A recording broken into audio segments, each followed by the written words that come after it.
Komið sæl og verið velkomin að Rauðaborðinu. Við byrjum svona heldur seinna í kvöld. Við höfum verið með beinar útsendingar frá því að stjórnin féll til þess að reyna að ná svona vettvangi dagsins og kosningaumræðinni. En í kvöld þá ákváðum við að breyta til og horfa sjálf á kosningasjónvarpið á Stöð 2.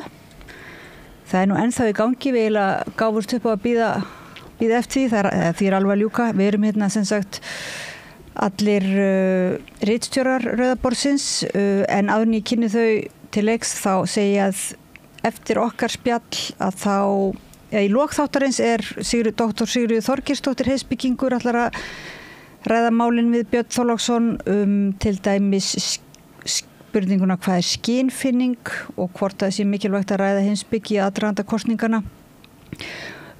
Saga Unnsteinsdóttir, listahöfundur sem skipar 3. sæti á lista sósíalista í Norðausturkjördæmi, segir okkur frá kosningabaráttunni fyrir austan og frá friðarbaráttunni og öðrum kosningamálum og hún er mjög svona ánægð með að hafa tekið þátt í kosningabaráttunni og hvetur ungt fólk til þess að eiginlega kynnast samfélaginu svona frá sjónarhorni kosningabaráttunnar. Við heyrum í Yngva Ómari Sighvatssyni sem er starfandi formaður leigjendasamtakanna. Hann kemur til okkur og fer yfir úrslitin í könnun leigjendasamtakanna á árangri og svona úrræðum stjórnmálaflokkana í húsnæðismálunum. Lausnum þeirri í húsnæðiskrísunni og það er eiginlega æsispennandi sko. Hann fer yfir hverjir eru í neðsta sætinu og hverjir eru í efsta sætinu. Við förum líka út á götu og ræðum við almenning, svona pælum í því hvort fólk er búið að gera upp hug sinn. En fyrst erum við hér, það er Gunnar Smári Egilsson og Björn Þorláksson og María Lilja Þrastardóttir Kemp og Sigurjón Magnús Egilsson og ég heiti Oddný Eir. Og nú erum við kannski orðið pínu þreytt á að vera búin að tala pólitík, þannig ég veit ekki hverju við eigum að bæta við, en má ég bara spyrja ykkur fyrst svona hvernig fannst ykkur þessi þáttur? Langur. Ég horfði líka á mbl.is í dag, þannig að ég er búin að vera heila vinnudag að hlusta á þetta fólk og er bara búin að fara. Ég verð að segja sko, það sem ég finnst eftirtekt að vera er það hvað fulltrúi Sósíalistaflokksins Sanna Magdalena, hvað hún kemur sterk inn.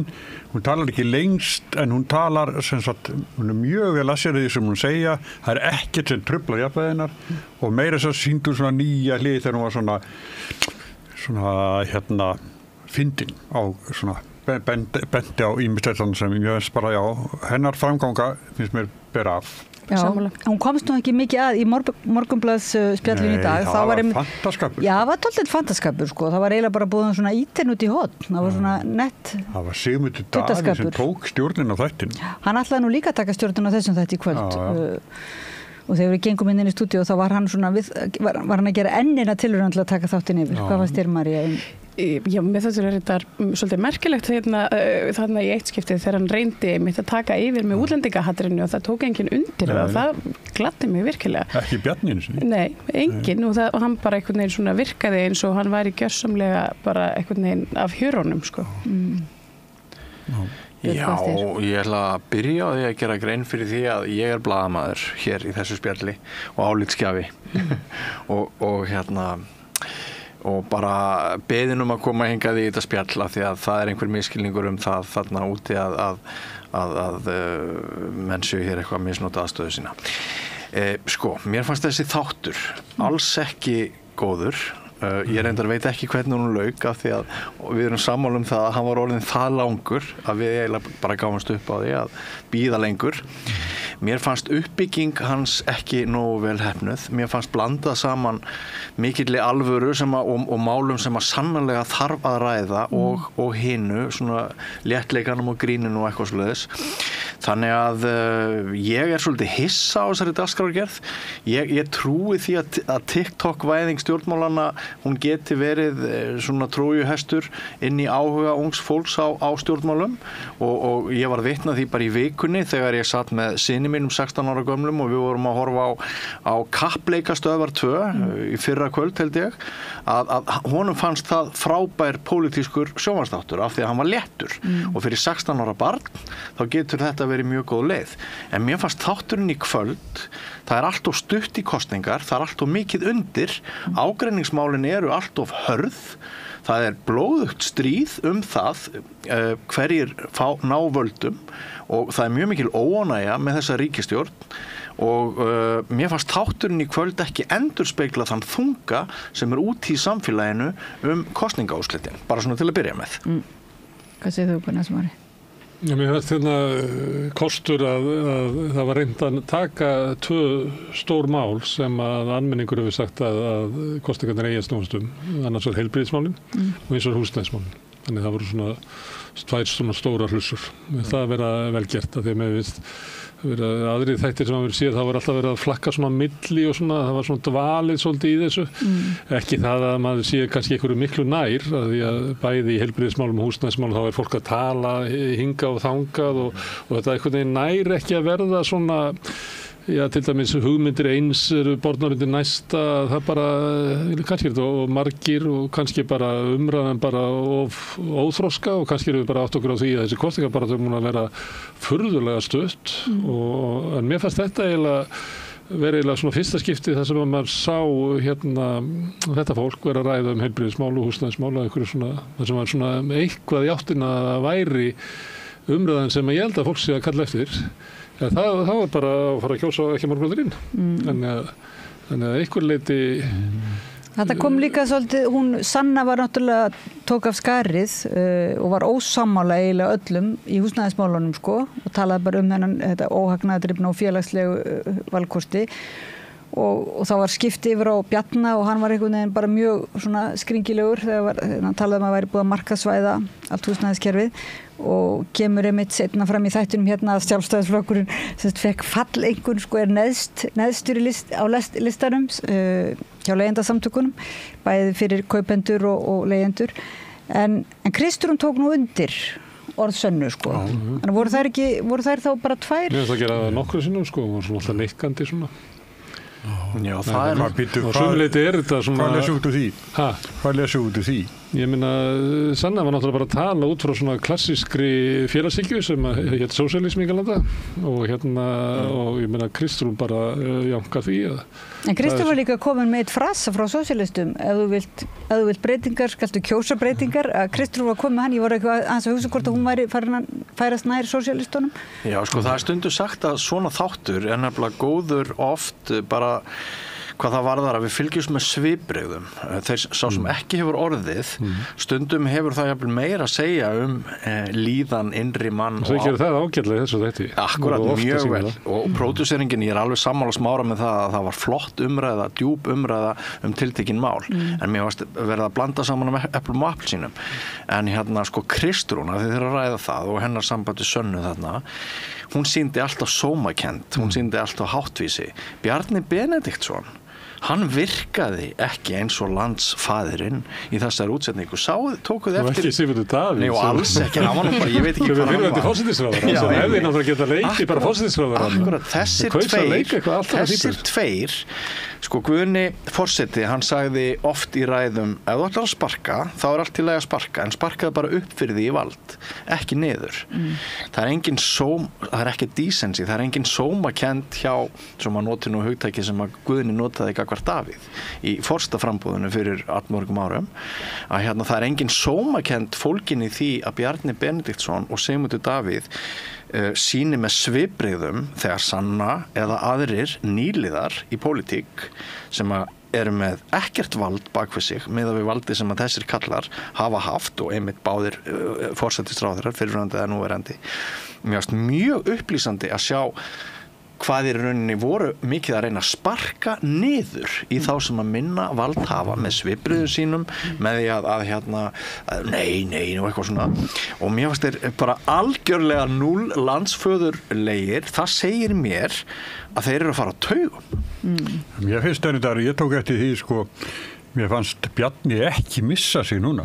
Hann var ekki svona reiður og hann svona var ekki í sömu deild og Sigmundur Davíð sem var mjög sérkilnur. Kannski þetta langt fyrir hann svona eins og okkur. Nei, þetta uppgjör bara sko, flokkurnas mælist alveg skammarlega lágur og kannski mann bara orðin þreyttur á andstrimminu. Mér fannst það svona, ég segi svo Björn, annars var hann svona svolítið eins og eineltistutti pínu, en líka stressaður, eins og þarna þegar að kom með jarðirnar og sölu jarða og sölu landsins, þá var hann bara eitthvað tuldra einhver frumvörp sem hann væri að vinna í og væri búið að selja vatni, væri verið að selja vatni til stórfyrirtækja, sko, hann greinlega finnur að þetta ekki vinsælt, sko, út á landi. Það er eitt athyglisvert í þessu, að því að engin stjórnarflokkana vill gangast við ábyrgð á ríkisstjórninni. Það var farið allir í kosningabarátuna eins og stjórnarandstöðuflokkar. En þau voru þarna allt í einu birtist ríkisstjórnin bara aftur. Af því að bæði sérstaklega Svandís og Bjarni voru mikið að verja verk ríkisstjórnarinnar og sérstaklega Svandís og svo líka Sigurður Ingi. Af því að það er bara að þeir eru svona sótt að þeim að þá bara detta þau bara automatist í það, nei, víst voru við að gera þetta og við gerum þetta, sem er eiginlega alveg öfugt við það sem að allur svona boðskapurinn í kringum flokkana er að þau vilja bara ekkert kannast þessu ríkisstjórn. Sigurður Ingi var svona skástur að þeim, sko, hann var svona gleði í honum svona af og til, svona sjálfsörugar en maður síðan áður. En sko, af því einhver sagði að einhver hefði verið þreytulegur, mér fannst mörg þeirra að vera þreytuleg. Þetta er auðvitað ofboðslega knappur tími. Fólk er búið að vera bara sofa valla. Og mér fannst sum þeirra buguð og mér fannst sum þeirra ekki ná vopnum sínum. Ég verð bara að segja eins og er. Mér fannst Svandís Svavarsdóttir bara buguð. Mér fannst henni ekki ganga. Líka í Mogganum í morgun, sko. Í Mogganum í morgun, þá voru líka bara mjög dauf. Já, en ef ég ætti að nefna einhverja, þið eru sammála að Sanna hafi staðið sig vel, ég tek undir það, en ef ég ætti að velja einhvern einn sem ég fannst með mestu glóðina, mesta fókusinn, mestu löngunina til þess að vinna þessar kosningar alveg svakalega og taka alla reynsluna sem hefur safnast upp, þá er það Kristrún Frostadóttir. Mér fannst hún mjög sterk í þessari umræðu. Mér fannst að mjög snemma, þá segir hún að það er dauðafæri að mynda jafnaðarmanna ríkisstjórn og sendir mjög ákveðin skilaboð einhvern veginn inn í þáttinn og allt hennar gekk út á það að nú væru svona einhver hvörf og hún er augljóslega ekki skotin í miðflokki og sjálfstæðisflokki samkvæmt því sem að hún var að sýna okkur í kvöld og mér fannst hún taka þetta kvöld að mikil alvöru, bara svo ég svona nefni góða framistu. Þær tvær voru náttúrulega í fyrsta skipti í þessu hlutverki, Kristrún og Sanna og hinn eru náttúrulega búin að vera þarna svolítið oft og svo var náttúrulega einn auka þarna, Arnar, sem var alltaf að tala bara vaktina ykkar og talaði við þau öll svona sem eina heild, að þau klikka bara. En ég meina hinn þarna þessi eldri það er náttúrulega lítið traust á þinginu og stjórnmálunum og þannig að sömunni eru þau öll í svolítið svona veikri stöð og erfitt fyrir að segja að þau ætla að gera eitthvað nýtt en það er svona Sanna og Kristrún hafa umfram hinn að hafa ekki verið alveg þáttakandur í þessu. Alveg rétt. Já, hún talaði Kristrún dauðafæri líka til að hrista upp í kerfinu, þannig að hún var svona að koma fram með vera svona hugrakk ég veit ekki, mér finnst þetta óþægilegt sko, líka með kerfinu, hvað þýðir það? Það veit enginn. Nei, það sem er kannski óþægilegt er að sko, það er svo margt sko, já, hún var í líka auglýsingum var þarna með sleggjuna mölva sko. Þetta er svona outsiderinn sko, að það er í okkar hinsluta, þá er það þeir sem er að vinna kostningar, eru þeir sem að koma einhvern veginn utan að kannski er hún að bara spila inn á það. En það er kannski minna til dæmis í húsnæðismálunum allavega er kannski minna einhverjar svona raunhæfar lausnir hjá Samfylkingunni sko, þannig að maður verður þá bara að sjá, það er ekki alveg nóg að vera bara með töffara brag. Ég eru búin að vera svolítið út allt líka í þessari baráttu sko, ég veit ekki ennþá hvar ég hef Samfylkinguna nákvæmlega. þau einhvern veginn völdu sér, ég meina til að byrja með þá ætluðu þau þarna bara útilokuðu ekki samstarf með Sjálfstæðisflokki, Miðflokki einu sinni í samkvæmt TikTok og þetta er búið að vera svona svolítið sundurleitt sko. Svo það Þorgerður Katrín, hún kom sterk inn hérna, hún talaði hann svolítið mikið, svona kvartar yfir því líka í mokkanum og kvartar svona yfir því hún fá ekki nóg að tala en tóku bara yfir seinni hlutan Þorgerður og Sigmundur Davíð. Sigmundur Davíð reyndi nú að taka þennan þátt yfir líka. Hann er ægilega frekur til orðsins og orðs og æðis. Hún ofmeta svolítið svona sem einhver skemmtikraftur en hún talaði með þetta Hann er að reyna að vera fyndin. Nei, ekki alveg svona en Þorgerður talaði með þetta frjálslindu miðju, það er svona það var hérna orðið sem ég glósaði eftir henni.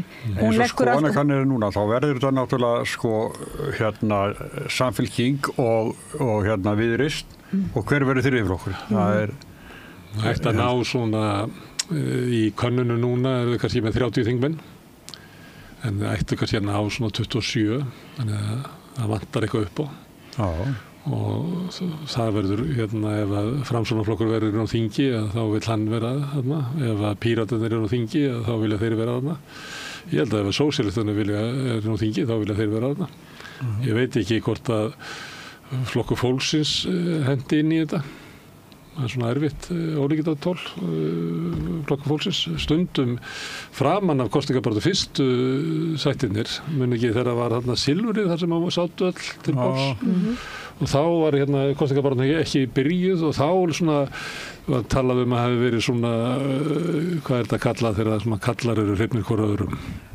Brómans Brómans á milli Bjarna og Sigmundar og þá fannst manni svona Inga vera svona meira í þeirra liði að einhver leiti er hún bara þannig hérna ég held að hún er bara þannig típa einhvern veginn að svona arti-farti liðið í Samfylkingunni og VG fyrir taugarnar á henni sko. Finnst það svona alltaf að horfa niður á hana því hún er svona alþýðleg og svona.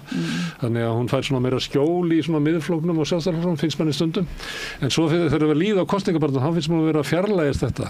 Og það getur vel verið að það sé hort til þess að möguleiki Flokks Fólksins sé að vera með henni svokölluðu frjálsyndu miðju. En hún er sagt til lengi reyndar að kom ekki til greina að fara í ríkisstjórn með Sjálfstæðisflokki. Er ekki rétt það? Nei, svo var það.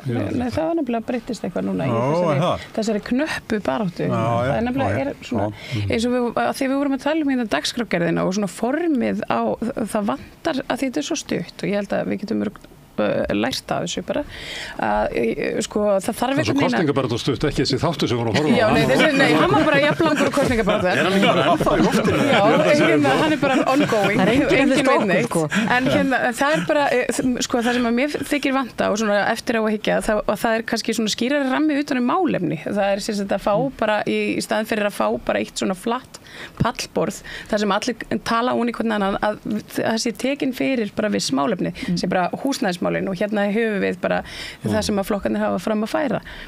Ég held að þessi þáttur hefur verið bara kannski viku fyrr og verið bara húsnæðismál annars vegar og svo heilbrigðismál. Ég held að það hefði gert sko kosningabaráttunni gagn því að það er ekki, mér finnst það ekki fyrir núna að það er orðið ljóst að kannski verið kosið húsnæðismál. Já, mér finnst líka hérna... En verðum við ekki samt að segja það fyrir ekki öll að hrósa okkur aðeins sjálf leiðald að gera það. En fjölmiðlarnir hafa ekki verið með neinn svona málefnaleg pallborð. Það eru bara eiginlega kýlt á kappræðinu. Kastljós hefur verið með svona korter þar sem það tekið fyrir einstök mál og tala við sérfræðinga og líka spurt eitthvað svona almenning. En það er náttúrulega frekar erfitt að afgreiða stór og flókin mál í einhverju svona korters. Ja, líka áðan, sko. Það, hérna Sigur Ingi sem var hérna innanríkisráðherra innviðaráðherra stóra hluta af kjörtímabilinu og við höfum oft verið gantast með það hvað nátti margar glæru eða hvort það var alltaf með sömu glæruna það var að tilkynna uppbyggingu hér og það svo kemur það með þetta aftur núna ef þessi þáttur hefði bara verið húsnæðismál þá væru hín með tilbúið, tölurnar til að reka hann gat ef hann er að fara með rátt mál en það er ekki þegar þetta er svona bara súpa bara eitthvað og þá getur ekki verið undirbúin fyrir allt en ef þetta hefði verið húsnæðismál, að þá hefði verið sko mikið skemmtilegur umræða því að þá hefði kannski komið andmæli við því sem maðurinn var að segja og einhverja staðreyndir kannski bara sko stungið onni hann aftur. Þetta þess vegna þetta er svo laust svona. Og bara reynsla almennings og bara svona, þú veist, það alls konar sem hægt að safna til, ég meina eins og við höfum reynt að gera hér svona. Flokkarnir að leita að lausnum og Sigurður Ingi sagði hann að ráði mann sem að, það var nú Sigmundur svolítið fyndinn þegar hann sagði, er það lausnir að ráða mann sem að vera að skila ykkur í apríl. En ég meina hann hafði ráðið mann til þess að aðtók að vera að búa til sko norrænt íbúðalánasjóðakerfi og við sósíaldemókratar lögðum það nú til fyrir 3 árum í kosningunum og erum aftur með það núna og Flokkur fólksins líklega með árum frá Ragnari Ingólfssyni er með dönsku leiðina sem er eiginlega svona tillaga sem að þróið inn í alþýðusambandinu, ég held meiri segja svo langt að það hafi verið á tíma hans Gylfa. Þannig að alþýðusambandið hefur lengi verið með þetta. Ef að umræðan hefði fengið að fara aðeins lengur og kannski í nokkra daga, þá kannski kæmi ljós að það væri raunverulega meirihluti á flokkunum að þetta væri vandinn. Það væri ekki hægt að fara áfram með það að ætla að byggja húsnæðiskerfi upp á það að það væri bara markaðslán frá viðskiptabönkunum. Heldur verður bara að gera eins og þjóðir hafa gert þegar þeir eru að byggja upp húsnæðisegn almennings, að vera með eitthvað og við höfum gert að vera með eitthvað verndakerfi þar sem almenningur hefur aðgengi að lánum á lægri vöxtum en er ekki bara háð einhverjum ég held að raunvextir á íbúðalánum í dag séu 10,5%. Sko það sem þessi kosningabarátta hefur skilað, hvað sem kemur upp úr kjörkossunum á laugardag að það hefur mjög mikil umræða orðið mikilvægi félagslegra lausna í húsnæðiskerfinu. Þeir voru ansi margir frambjóðendurnir í kvöld og sumir úr nokkuð óvæntum áttum sem að töluðum að gera Landsbankana að einhverjum samfélagsbanka og það er allt öðruvísi orðræða núna á síðustu metrum þessara kosningabaráttu en við heyrðum á meðan þessi ríkisstjórn satt. Ég vil nú taka undir hrósið að einhverju leiti þá þakka maður samstöðinni það. Hér hefur orðið til mjög mikið súrefni, mjög mikið fóður í málefnalega umræðu og hér er allt öðruvísi tjáning búin að vera síðan, ég meina ég var að aka yfir Holtavörðuheiðina á leiðinu frá Mývatnssveit til Reykjavíkur þennan sunnudag og allt í einu heldur Bjarni blaðamannafund og hann boðaði til kosninga. Ég er strax komin í kontakt við Gunnar Smára og við förum í beina útsendingu bara strax og við erum bara búin að vera í beinni útsendingu nánast síðan að Bjarni boðar til kosninga. Það eru 100 klukkustunda hér af flottu efni þjóðfélagsmál, allt fólkið 100.000 manna, ég veit ekki hvað mörg það hafa verið. Við skulum bara segja það. Það er hægt að segja líka við séum svolítið þreyttur og líka. Sko ég sá bara framlengingu á samstöðarumræðinni í kosningaþættinum áðan og mér finnst það bara frábært. Við vorum alltaf að reyna að draga inn eitthvað svona málefni inn í umræðun okkar á meðan að mér fannst svona aðri miðlar og kannski út af því gátum við verið að fjalla svona meira málefni og svona því að það var farið meira út í svona hefðbundið framboðsfunda stíl sko. Þeir eru margfalt meira pólitískt efni heldur en öllum hínum saman. Silfrið á mánudagskvöldið var eitt mesta hneyksli sem ég hef séð. Svona PR-menn einhverjir. Þetta er bara með ólíkindum. Það eru 5 dagar í kosningar. Við erum með hana þátt sem heitir Silfrið og þau pössuðu sig á því að tipla ekki, sko kom ekki nálægt neinu sem raunverulega skiptir einhverju máli. Og svo heyrir maður einhverja prófessora í fjölmiðlafræði eins og Birgir Guðmundsson tala að fjölmiðlar hafi staðið sig alveg stórkostlega og þetta sé alveg frábært og öll þessi podcast og eitthvað svona ég bara, býtu, á hvaða plánetu býrðu? Mér finnst Ríkisútvarpið bara hafa staðið sig mjög illa. Nú er þetta búið að vera mjög knappi tími þó að þetta hafi liðið einhvern veginn, manni líðið svona eftir á, ef maður lítið tilbaka eins og þetta séu 2 ár. Einfallega vegna þess að það hefur nefnilega svo margt gerst í þessari kosningabaráttu. Það svo allir skandalefnir. Það er þeir eru bara risið og nýið og ég meina... og þeir eru bara einhvern veginn svona koma og fara. Þetta einhvern veginn svona og áframhöldu við einhvern veginn að því að tíminn var svo stuttur og það næst ekki að gera nokkuð skapaðan hlut upp. Við erum löngu búin að gleyma og hægt að tala það að þessa samningagerð Bjarna Benediktssonar og Jóns Gunnarssonar sem var sko skandal. Það er Bjarni er aldrei spurður að þessu. Það er Bjarni, keypti þú Jón Gunnarsson til fylgis við Sjálfstæðisflokkinn með því að lofa honum hann myndi láta Vinsinn fá hvalveiðileyfi til 5 ára, er það rétt? Ég hef ekki heyrt að vera að spurða hann að þessu. Bjarni vill ekki koma hingað. Haldið að það er eitthvað staðar í heiminum þar sem hann er ekki spurður að þessu? Nei, þetta er nefnilega þarna er Ríkisútvarpið svoleiðis gjörsamlega að bregðast skyldu sínum að láta alltaf eins og Bjarni Benediktsson sé bara jómfrú að koma ferska borðinu með enga sögu og sko annað kvöld ég hef heyrt það út undan mér að annað kvöld þá standið til, ég ætla bara að spoila það að sko það ég gef einhverja gjafir að Ríkisútvarpið sé með eitthvað að frambjóðinir eigi bara að gefa einhverja gjafir bara þú hvað var að síðast? Knúsringur, hrósringur, eitthvað svoleiðis. Það gefa hún öðru gjafir. Nei, alvöru tala, Róm brennur og Ríkisútvarpið ætlar að vera hérna með strengja hljóðfæri sitt, bara að spila á fiðlu og segja við ætlum ekki að taka þátt í pólitík. Ríkisútvarpið er ekki að taka neitt þátt í alvöru umfjöllunum pólitík. En Bjarni er líka búin að vera með enn eitt nöldrið yfir því að Ríkisútvarpið sé svo vinstri sinnað og hann og Snorri Másson við vitum að það er taktík. Einheltispælingar, já, og Snorri Másson. Þetta er bara bull. En það sem að maður hefur fundið svolítið aðeins víkjum áfram frá þessum þætti í kvöld en þeir segja þetta þá kannski svona sniðugt að láta fólk vera að gefa gjafir. Ég er nú þetta er eitthvað sem þau fá sko. Hvað það er knúsringur? Rakvél eitthvað þá Bræðin Ormsson sponsor þetta er þetta ekki fyrir liðs? Við vorum þetta alltaf í gamla daga þegar við vorum með götublöðina þá vorum við alltaf með þegar að fóra að líða á jólum.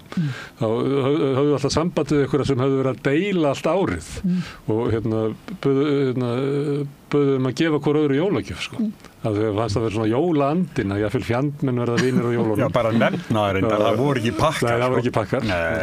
Þetta var fallegt efni sem að var sko, fólk sem hafði verið að deila harkalega svíður árásum. Já, það er góðar samt svona huglegar gjafir að því að við náttúrulega erum bara stórkostlega móti svona aukinni neyslumenningu. Ég samþykki það ef við fáum pólitíkus að þeir geti sagt svona. Þannig að þið var ég ekki að frá þér með því að vera að reyða upp koma jólagjöf. Nei, ég var bara að pæli, ég fór eitthvað að pæli hvað maður hefur svona fundið á það er sko andstæða sem og maður fann að raðirna voru að þéttast þarna í dag.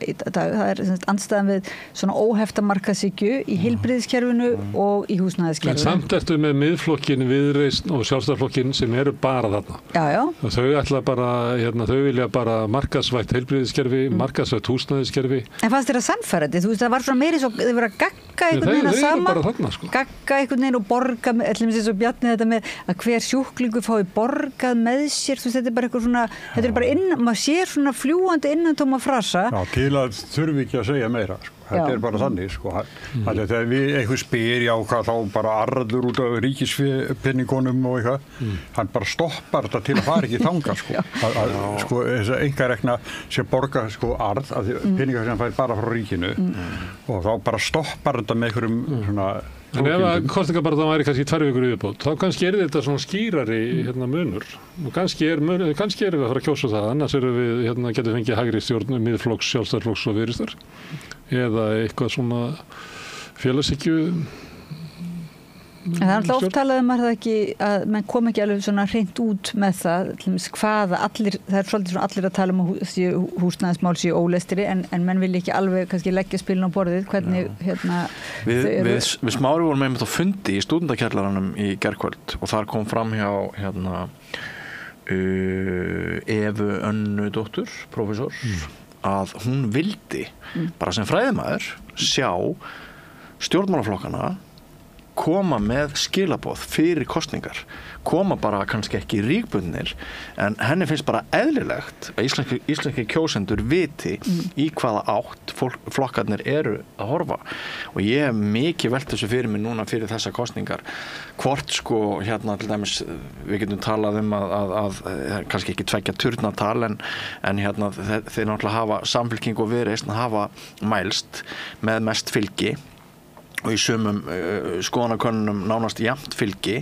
og það hlýtur þá að vera slatta af fólki sem það er margt sameiginlegt með þessum flokkum, og það hlýtur að vera slatta af fólki sem ætla að ráðstafa atkvæði sín og annan hvort þessara flokka eftir því einmitt í hvaða átt þeir ætla að horfa, og það hlýtur að vera erfitt fyrir hérna kannski einhvern að greiða Viðreisn atkvæði í þeirri von að Viðreisn ætla að starfa með Samfylkingu og kannski einhverju vinstriflokki, og svo halli Viðreisn sér að miðflokki og sjálfstæðisflokki. Bara eigum við ekki bara kröfu á því að oddvitar flokka eins og Viðreisnar segja okkur. Þetta var Eva Heiðu Önnudóttir. Hún var að tala kannski ekki alveg bundin, en svona bara hún vildi fá leiðbeiningar. En Viðreisn hérna með spila opnast núna, og sérstaklega bara að halda því fram að sé með vinstri velferð og hægri hérna efnahagsmál, sem að þýðir eiginlega að eyða penningum en ekki að afla neinnan tekna, sem að þýðir líklega að þau ætla að reka ríkissjóð með einhverju stórkostlegum halla, svo segja þau ætla að selja sko ríkisjarðir og fasteignir ríkisins og Landsbankann, og svo eftir 2-3 ár þá eru búin að selja allar eigundar og þá þarf að gera eitthvað í þessu. Það fyrir bara á bísan. Já, í alvöru, þau eru mjög svona, og það er margir sem er að kvarta yfir því, og líka í kvöld, að það er eiginlega ekki þetta að vita hverju stefna þeirra í þessum málum.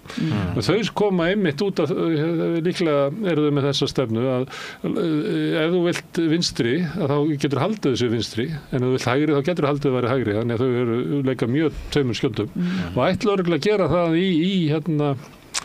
í stjórnarmyndunni, að bara hvor armurinn býður betur, kannski snýst það þú skal fara að vera forsætisráður eða ég veit ekki hverju þið náðu í gegn, því að þótt að þessi líkindi með Samfylkingunni og Viðreisn svona, við getum kallað svona frjálslyndi á svona amerískan máta, að það kann að vera eitthvað líkitið þar, að þá eru þau gerólíkum sko rótum pólitískt.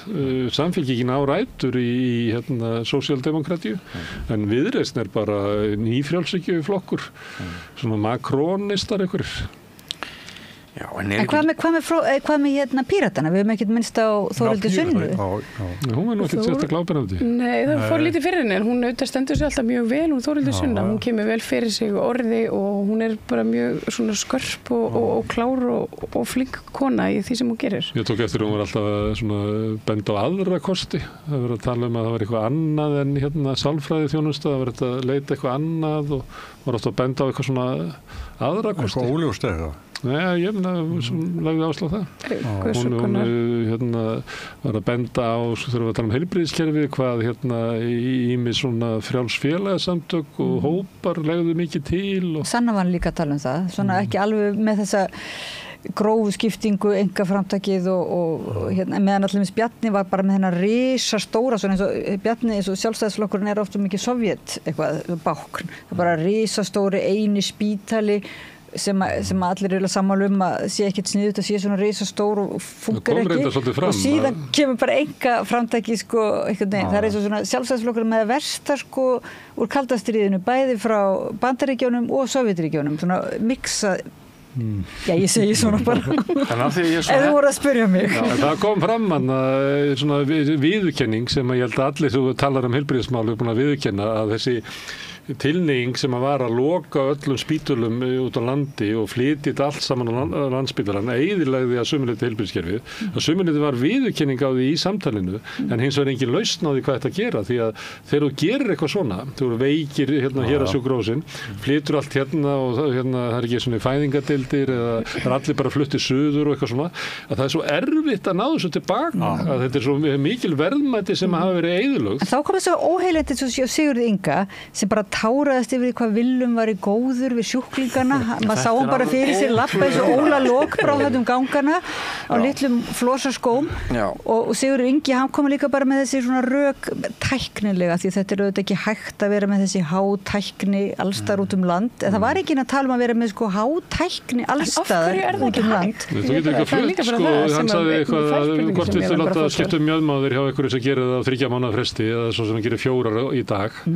Sko þessi sem gerir 4 í dag, hann má alveg, sko, við getum sett bara hjól undir hann. Hann getur bara farið á Akureyri og tekið mjöðm og farið svo Eilst og tekið mjöðm eða hvernig sem hugsað. Það má hreyfa starfsfólkið. Það svolítið vont finnst mér að fulltrúar flokkana sem að mæla stærstir í skoðanakönnunum, enginn þeirra náði að sannfæra neitt okkar það að það verði ekki hreint helvíti ef við verðum skyndilega lasin og þurfum að fara á bráðamóttöku eða lendum í slysi, að sko hreint helvíti sem blasir við okkur verði kannski haldið inn á einhverjum gangi innan grátandi fólk og hrópandi fólk og fólk sem svo kvalið að bara það hefst ekki við og þar á meðal kannski við sjálf.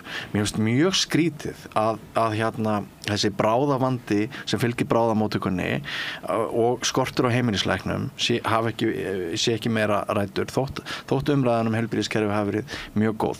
En af því við erum svo heppin að við erum stödd á þessari öld að með Facebook-opið þá er hér manneskja sem heitir Þorgerður Ásdís Jóhannsdóttir og hún segir til ykkar á rauðaborðinu núna ekki merkilegt að þessi langi þáttur á Stöð 2 sem þið ræði nú myndist ekki einu orði á menntamál með heila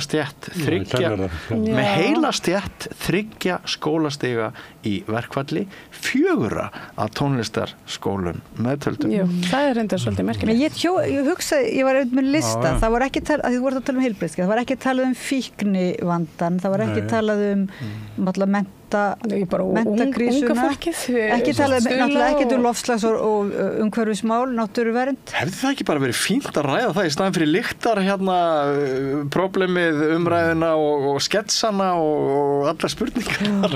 Ég finnst þetta komið, hvað er þetta kallað, TikTok-væðing stjórnmálanna? Þetta komið aðeins svo langt, sko.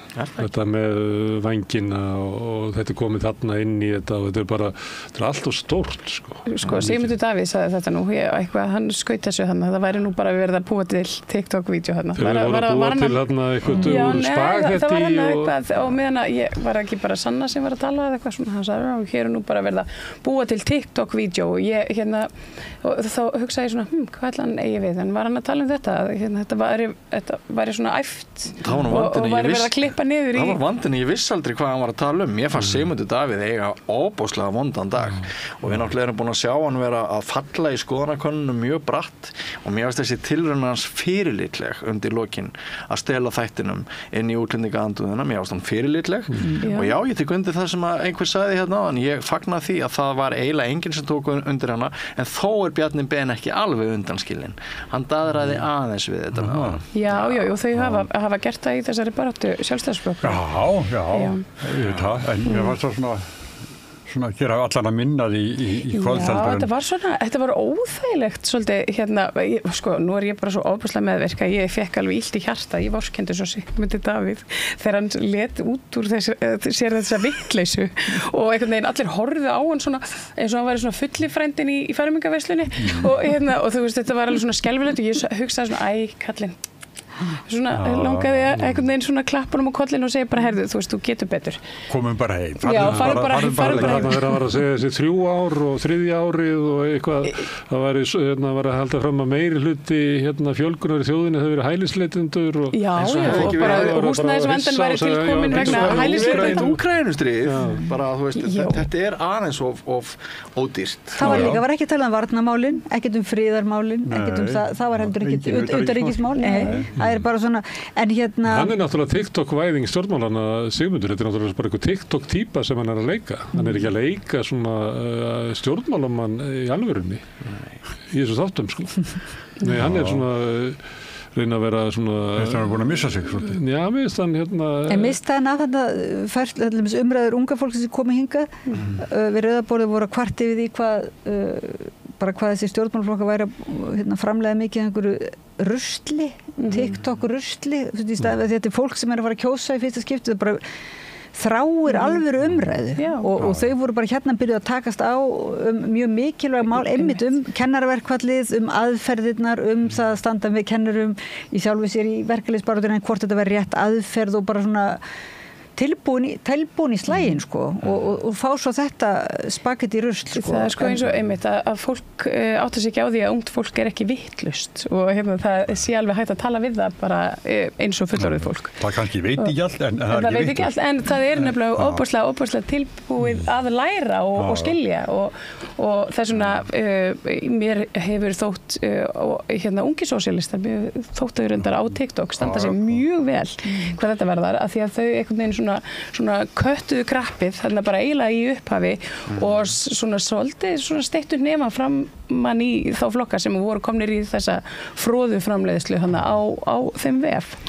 Heyrðu meira úr beinni útsendingu af Facebook Kristín Erna Arnardóttir hún segir það var hryllingur að horfa á hana þátt skil ekki hvað Heimir Már að pæla þannig að við erum augljóslega ekki alveg ein á báti með okkar skoðanir og svo segir hérna Björgvin G. Sigurðsson fyrrum ráðherra þau voru skínandi góð en Kristrún og Sanna báru af þannig að það einhver samhljómur sem ég reykir en mér fannst reyndar sko ég horfði á þetta því að það var svo glundróði stundum og Heimir stóð þarna og gerði svona ekkert í því leyfði þeim bara, þú veist, þetta er gott sjónvarp maður heyrði hann bara hugsa, gott sjónvarp og þá segi þú veist, ég meina nú samt eiga það á Stöð 2 að þeir ná að vera svona þetta getur orðið svona hjá Stöð 2 sem það getur aldrei orðið á Ríkisútvarpinu afslappara og mér þykir Heimir Már mjög skemmtilegu sjónvarpsmaður bara svo þessi tekið fram það er formþáttarinn sem að drapa hann ég held að hafi ekki verið getur verið að vera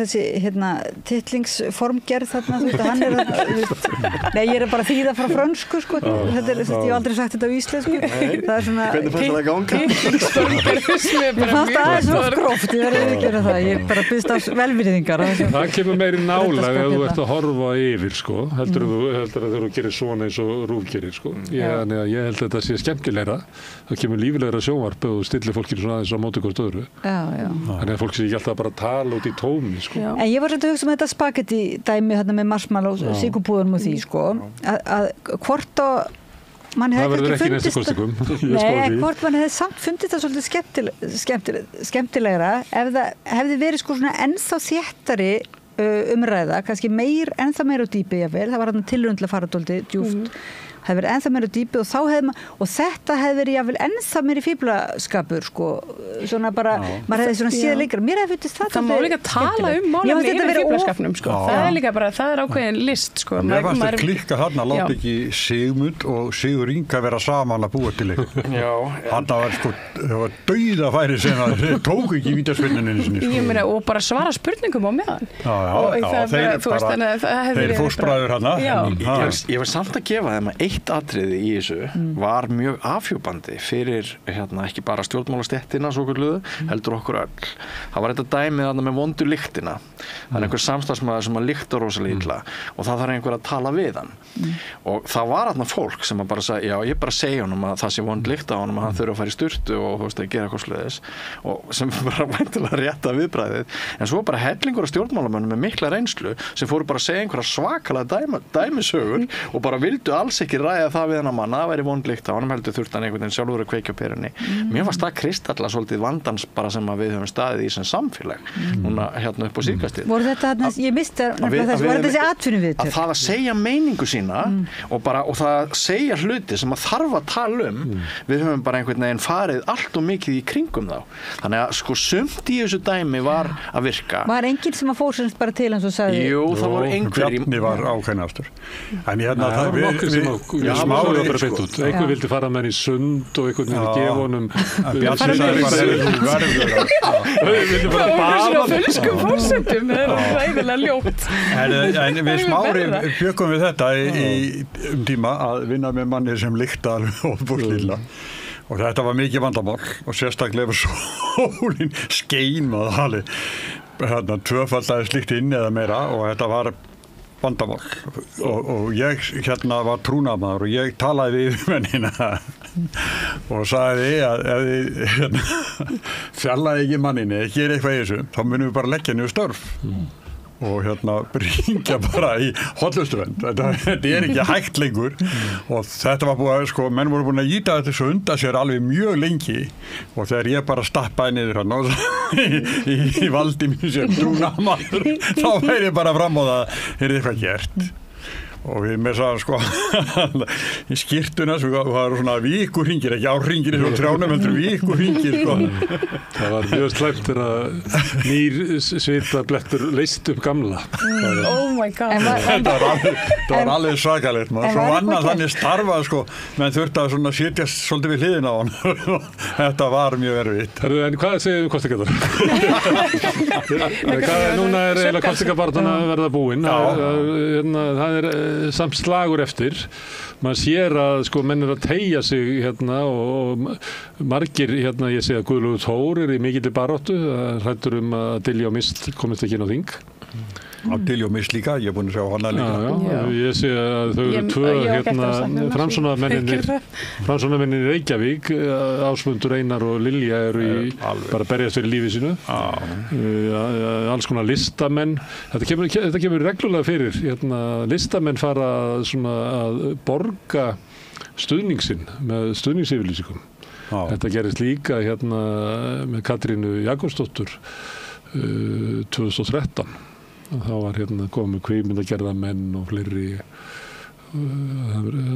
Það er núna óböru fólkið er búið að koma og með skilst að sé vera að ganga og kvikmyndafólkið að koma með stuðningsyfirlýsingu við Lilju. Já. Og byrju Ragnar Kjartansson var í dag með... Já, ég var næst farin að skrifa. Byrju, hvar er auglýsing Ragnars Kjartanssonar sem alltaf kemur fyrir þá datt inn einn? Það Vinstri græna því. Hann segist það vera krónískur. Hann afsakar sig. Hann segist það vera krónískur kjósandi VG. Það ráði ekki við sig. Ég var aðeins að velta þið fyrir mér sko þegar ég var að skoða líkamstjáninguna hjá Svandísi Svavars. Hún er náttúrulega dóttir pappa síns. Og þetta er náttúrulega örugglega ansið þungur kross að bera. Að vera formaður flokks sem að mögulega er að þurrkast út af þingi sko. Með hennar sögu, hennar arfleifð. Hún hefur ekkert verið áberandi í þessari kosningabaráttu, bara alls ekki sko. Nei. Kannski svona framan af hana. Jú, ég man Stefáni Einari þar var hún óbúinlega skeleg og fín og hún einhvern veginn svona snýra niður í stólnum hann bara svona jafnarðan. Já, en svona Ég er bara í svona fréttum eða þetta er svo erfitt, flokkunni er bara mótindurinn er svo mikill. Þetta er trista sig út úr húsi. Það byrjuði náttúrulega mjög illa þarna með að neita að taka sæti í starfsstjórninni. Ég held að það hefði verið það var eitthvað ósíð, það er svo erfitt að útskýra það sko. En hvar er allt þetta ósagða? Heyrum við það bara eftir kosningar? Það var alltaf sagt að maður einhvern veginn myndi heyra kannski hvað kom upp á, hvað olli því að þau vildi ekki vera í þessari stjórn og síðan kom með Jón Gunnarsson þetta njósnafyrirtæki að það voru svo margir sem sögðu þetta nú eitthvað dularfullt og við eigum eftir að heyra virkilega hvað býr að baki. Hafið þið það er ýmis svona Mér langar að svara þessu. Ég held að Bjarni Benediktsson hafi sko lesið herbergið svo kolvitlaust að það hálfa væri nóg þegar hann blíðist til kosninga. Hann hélt að Sjálfstæðisflokkurinn myndi fá vel yfir 20% ef hann myndi sprengja á þessum tímapunkti og ég held að það veri aðalega vegna þess að hann hélt að sjálfsín vegna sem áframhaldandi formaður sem hann langar augljóslega til að vera, hún finnst þetta ekki vera búið, þá ætlaði hann að leiða Sjálfstæðisflokkin áfram til valda með 20% rífa Vinstri græna af sér sennilega þá að daðra með miðflokkin og Sigmund Davíð sem að hafi mælst með ansi mikið fylgi. Allt þetta fyrir vaskinn. Ég held að ríkisstjórnin hafi ekki farið á neinum prinsipum hann í lokin þótt að hafi verið auðvitað rígur út af fatlaða drengnum og því sko þeirra atburðarás. Ég held að hún hafi bara sprungið vegna þess að Bjarni ákvaða sprengjana vegna þess að hann ætlaði að halda áfram með fólki sem er líkar á honum og hann hélt hann gæti það. En samkvæmt öllum tíðundum og skoðanakönnum sem orðið hafa þá verða úrslitin núna helgina dramatísk, drastísk, brútal, litlir flokkar sem áður skoruðu gríðarlega hátt og bara er að þurrkast út og einhvern veginn allt getur ennþá gerst en samt trúir maður því ekki. Maður trúir því ekki að það sé að gerast fyrr en öll atkvæðin hafi verið talin eða líður ykkur ekki svolítið þannig líka? Jú, ég er svolítið þar sko. Ég á eina vinkonu sem að notar svona chatbotta til bara Ýmis Brooks og Hvað hún, það er svona hérna, hvað er þetta, svona chat GPT hérna, þessum gervigreind, einmitt, takk hérna, hún sem sagt spyr þennan vin þarna í tölvunni sinni hvað hérna hann sjá fyrir sér, hún hérna dælir inn einhverjum gögnum og kosningabartunni og hérna og fær svo út sko líkan sem við þykir svolítið áhugavert. Þar er Viðreisn spáð 8% og hérna en Sjálfstæðisflokknum 22%. Þetta kannski hafa í tátt bara með svona Já, það er mjög fyrst að skemmtilegt og hérna, þetta var ný sín. Já. Ég er náttúrulega líkur á að þetta verið mjög söguleg niðurstaða. Já, maður vona það. Það er bara hannig og ég hérna þetta er rétt hjá Birni að sko annarkvort fekk Bjarni bara svona vond ráð. Það er svo gaman að þessi hægri podcast sem er svo mörg að þau gefa mér svolítið innsýn inn í þessi bakarbyrgi og þar var það, hann var varla búinn að halda blaðamannafundi þegar hann var talað að hann hefði einhvern veginn stólið frumunni og einhvern veginn ótrúlega sannfæring það að hans brendi ríkisstjórnina myndi lyfta Sjálfstæðisflokknum og sem að gerði þetta ekki. Nei. Og þar var líka svona hugmyndum að kosningabaráttan það myndi snúast innflytjendamál og miðflokkurinn og Sjálfstæðisflokkurinn myndi bara, ég held að vera að gæla við bara hreina meirihluta og eitthvað ótrúlega svona einhverju óskhyggja hérna hægra megin hérna hvernig hlutinni gerast og minnst að koma í ljós í kosningabaráttunni að það fólk er ekkit vel tengt samfélaginu eins og hafa haldið Þau búa bara í svona góðsögulegum heim og þetta er bara vitlaus góðsaga. Almenningur spurður og þá var bara sárafáir einhvern sérstakann á þessum málum og hérna, það er eitt sem hefur afhjúpast í kosningabaráttunni að hægrið er einhvern veginn bara lost og kannski ekki undra að það sé að splundra svona. Það er svakalegt rof á milli þjóðarinnar og stjórnvalda. Það er nú svona sem maður heyrir bara aftur og aftur og áhuga á spillingu líka, þú veist, og svona þessum fyrirgreiðslu, innherja einhverju. Það kemst ekki til umræðu í þessu þáttum. Sérstaklega ekki á ríkisstjórn. En vita menn ekki bara það er ekki hægt, þú veist að það er hluti af spillingunni, það er að koma vel fram. Það er hægt að skrifa heilu bækurnar á spillingu. Nei, en ég er að meina, eru menn ekki svo verseraður í að svara spurningunni. Þú getur ekki spurt lígar eða ertu lígari. Það er eitthvað meðvirkni í öllu þessu, eins og til dæmis hérna sem að senda inn hérna með kennarana. Það er svo mikið meðvirkni að það er litið á að það sé bara komi í stjórnmála fólkinu svo illa að spyrja kennaraverkfalli að því að það nú þeim að kenna raunverulega og eigum við að vera pínar á þeirra en einhvern veginn að svara að þeir eru að fara í kostningar með kennaraverkfall og eitthvað svona, þetta er óheppilegt og eitthvað svona og þá er það bara sleppt, það er sleppt alls konar hlutum sem að, þú veist, að því að það er allt og mikið það hérna, sko, fjölmiðlafólk og stjórnmálafólkið lítur svo á að það sé í sama partíinu og að sömuleyti litar þetta líka umræðina, það er að vera að velta fyrir sig hverjir eru nýjir að koma, muni ekki upp á kosningabaráttunni, það voru bara fjölmiðlafólki að kynna sko nýja fólkinu sem það átt að fara að vinna með, þú veist, nýju frambjóðutunum, þetta er bara ekki gott hérna. En líka þessi áhersla á allir að vera svona einhvern veginn vinir og finna mennskuna og auðvitað eru allir sammála því það vill engin hörku og eineltis og ofbeldismenningu í stjórnmálum, það er alveg ábyggilegt og menn vilja meiri samkennd og svoleiðis en einhvern veginn mist samt eins og þessi einhver ótti við átök eins og það sé ekki eðlilegt eins og allar breytingar sem við höfum sem sagt knúið í gegn í okkar bara okkar menningu eru fengnar með einhvers konar átökum en það þýðir ekki það að það sé ekki hægt að finna niðurstöðu þannig að það er einhvern veginn svona Það er fólk með ólíka stjórnmálaskoðanir þetta hvessir oft á milli þess en það er ekki sem sagt persónulegt ekki að var ekki allavega ég veit ekki hvernig það er núna alveg sé verið annað en það er fólk tekst á ólík sjónarmið og jafnvel lætur eitthvað stór orð falla en svo kannski hittast bara kaffe eftir. Oft látið eins og stjórnmálinn séu þannig að raunverulega erum við öll að stefna sama marki, það bara er ekki þannig. Hægrið og vinstrið er bara ekki að stefna sama marki. Hægrið er að stefna því að þeir sem að hafa það gott, þeir stýri samfélaginu. Vinstrið er að þeir sem að þóla óréttlæti samfélagi sem verið réttir við og þeir fá að ráða hvernig samfélagi verið til. Við erum ekki að stefna því sama. Og ef það er búið að TikTok-væða ríkisútvarpið, sem fær 6 milljarða af almannafé án þess að við séum spurð, svo 2 milljarða ef við búta auglýsingatekjur Ríkisútvarpsins drepa einkarekna fjölmiðla, kæfa þá niður.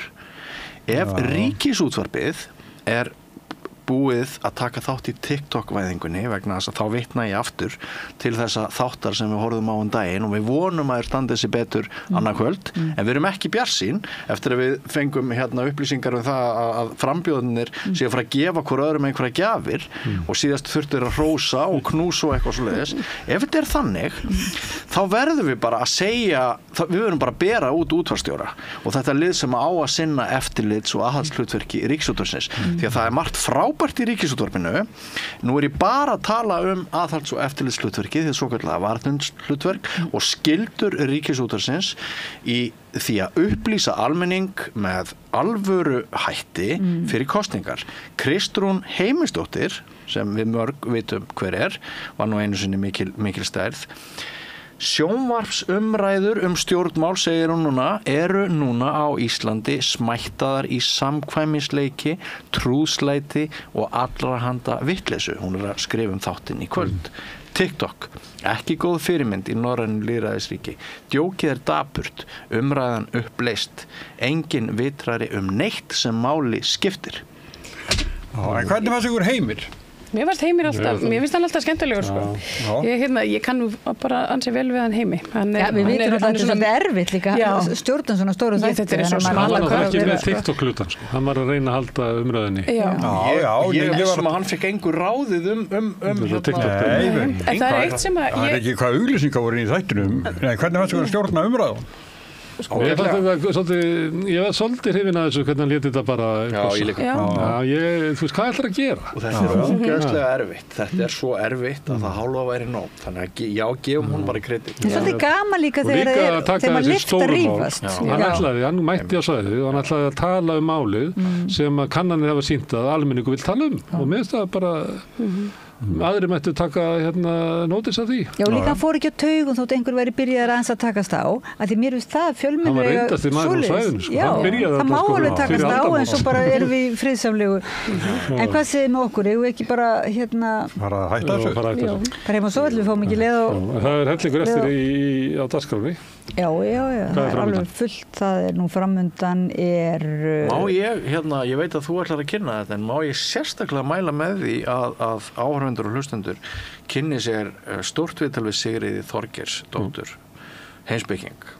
Af því að þú veist, við vitum það, við sem tökum viðtölin, við vitum það hvenar okkur finnst einhver galdur gerast. Það er kannski eitt af hverjum 5 eða 10, 20 viðtölum, en galdur gerast í þessu viðtölum. Nú er gaman. Ég ætla að fá aðeins að lyfta því. Þátturinn endar á spjalli ykkar Sigríðar Þorgeirs og svo fórst út á götu að tala við þvældist bæinn. Svo kallar götublaðamaður.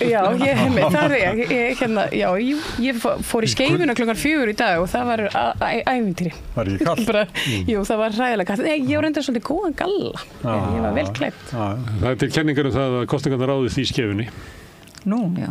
En ég talaði við leyendasamtakarna Yngva Ómar með þessum getið þið svona, voruð þið búin að fatta upp á því hver fekk verðlaunin í húsnæðismálunum? Já, hver fekk fyrstu verðlaunin, já. En það var mjög gaman að fara yfir það, sko, af hverju, ekki bara listaðu upp heldur af hverju raunverulega leyendasamtökin. Sjálfstæðisflokkur fekk skammaverðlaun. Já. Þau fóru algjörlega skammakrókin. Ekki verður þetta kosningar sem er upp að því að sjálfstæðisflokkurinn mun ekki vera við völd hérna næstu 12 árin.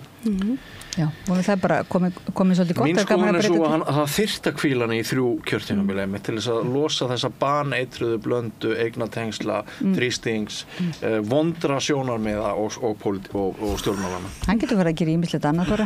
Hana nú. En sko, það er líka fólk sem er tilbúið til að taka við. Það er unga fólkið, það er bara eins og svo ég nefnum líka örstutt viðtal við Sögu Unnsteinsdóttur hún býr á Stöðvarfirði og vinnur á Neskaupstað og er í 3. sæti á lista sósíalista í Norðausturkjördæmi og hún var bara mjög svona spennt fyrir pólitíkinni. Það er hressandi að heyra eitthvað sem bara finnst stjórnmálin vera ennþá skipta máli og það bara skipti máli að kynna sér málin og pæli. en það skiptir máli að ræða saman. Við höldum okkur nú við það. Takk kærlega fyrir að koma hingað eins og því komi nú oft, en vera hérna og horfa á allan annan þátt horfa á allan annan þátt og tala svo saman. Gunnar Smári Egilsson, Björn Þorláksson, María Lilja Þrastardóttir Kemp og Sigurjón Magnús Egilsson. Takk fyrir, og Pétri Fjellsteð tæknimanni, þakka ég kærlega fyrir að senda okkur til ykkar, og hlustendur og áhorfendur, við þökkum ykkur náttúrulega kærlega fyrir líka og senda skeytin í þáttinn.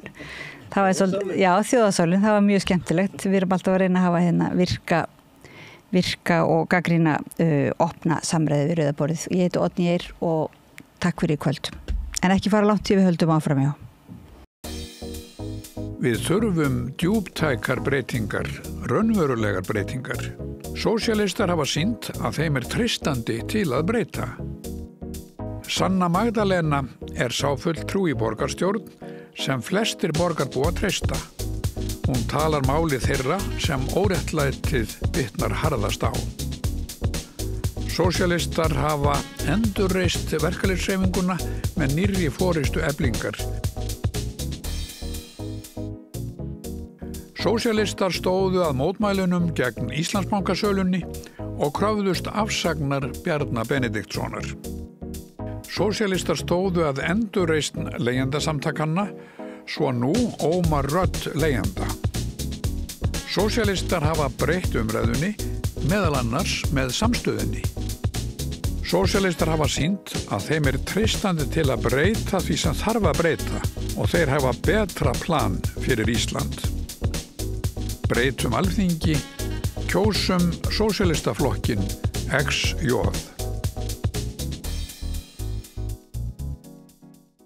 Allir þættir samstæðuverinnar eru á YouTube.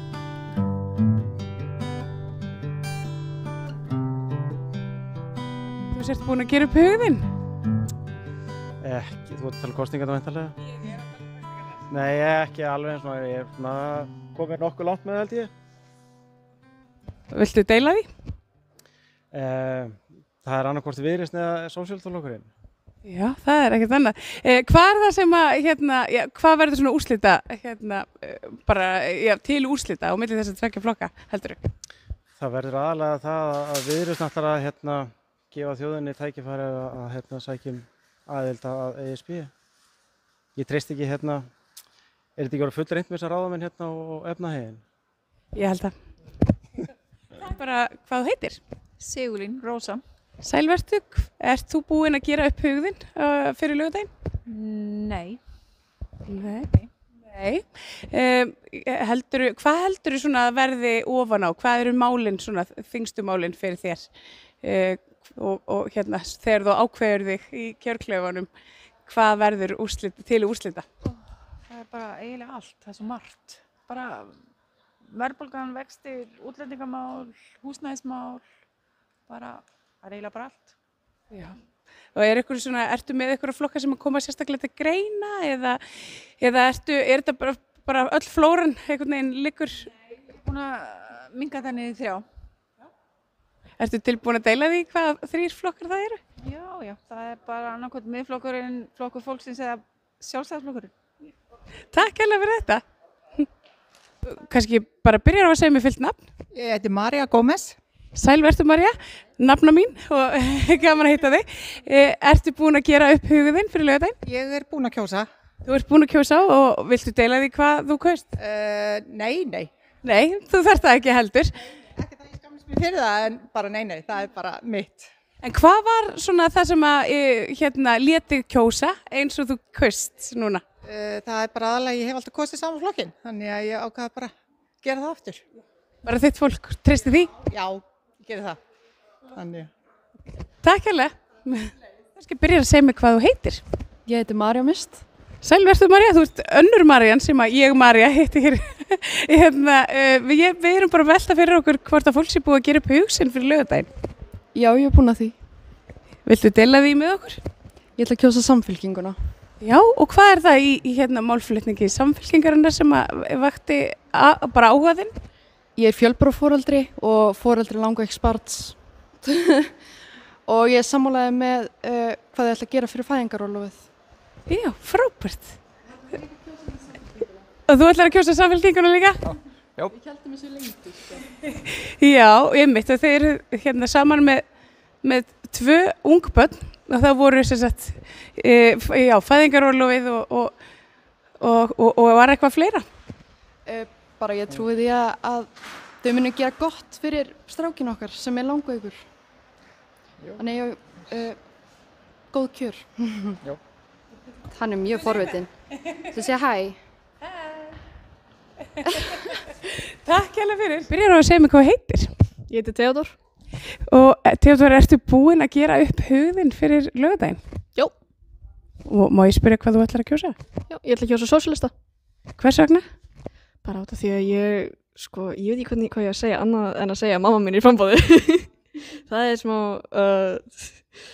nepotismlegt. Já, bara má. Mamma mín er í framboði og ég þekki mömmu mína og ég styrki hana og treysti henni og hún er í framboði. Já, ég meina það er maður treystir mömmu sinni best. Já, maður treystir alltaf mömmu best því að mamma veit best. Og líka í gegnum hana hef ég kynst sósíalistaflokknum og þá kynst fólkinu hér og ég treysti því og þeirra skoðunum og ég styð allt með því segja. Já, flest. Frábært, takk hérlega. Fæðingarorlofið er 1 ár, en barnið kemst ekki inn á leikskóla fyrir það er 2 ára. Er þetta í lagi? Hverjum datt þetta í hug? Þessu þarf að breyta. Breytum Alþingi. Kjósum Sósíalistaflokkinn. Breytum Alþingi, kjósum Sósíalistaflokkinn, XJ. Allir þættir samstæðvarinnar eru fáanlegir á öllum helstu hlaðvarpsveitum.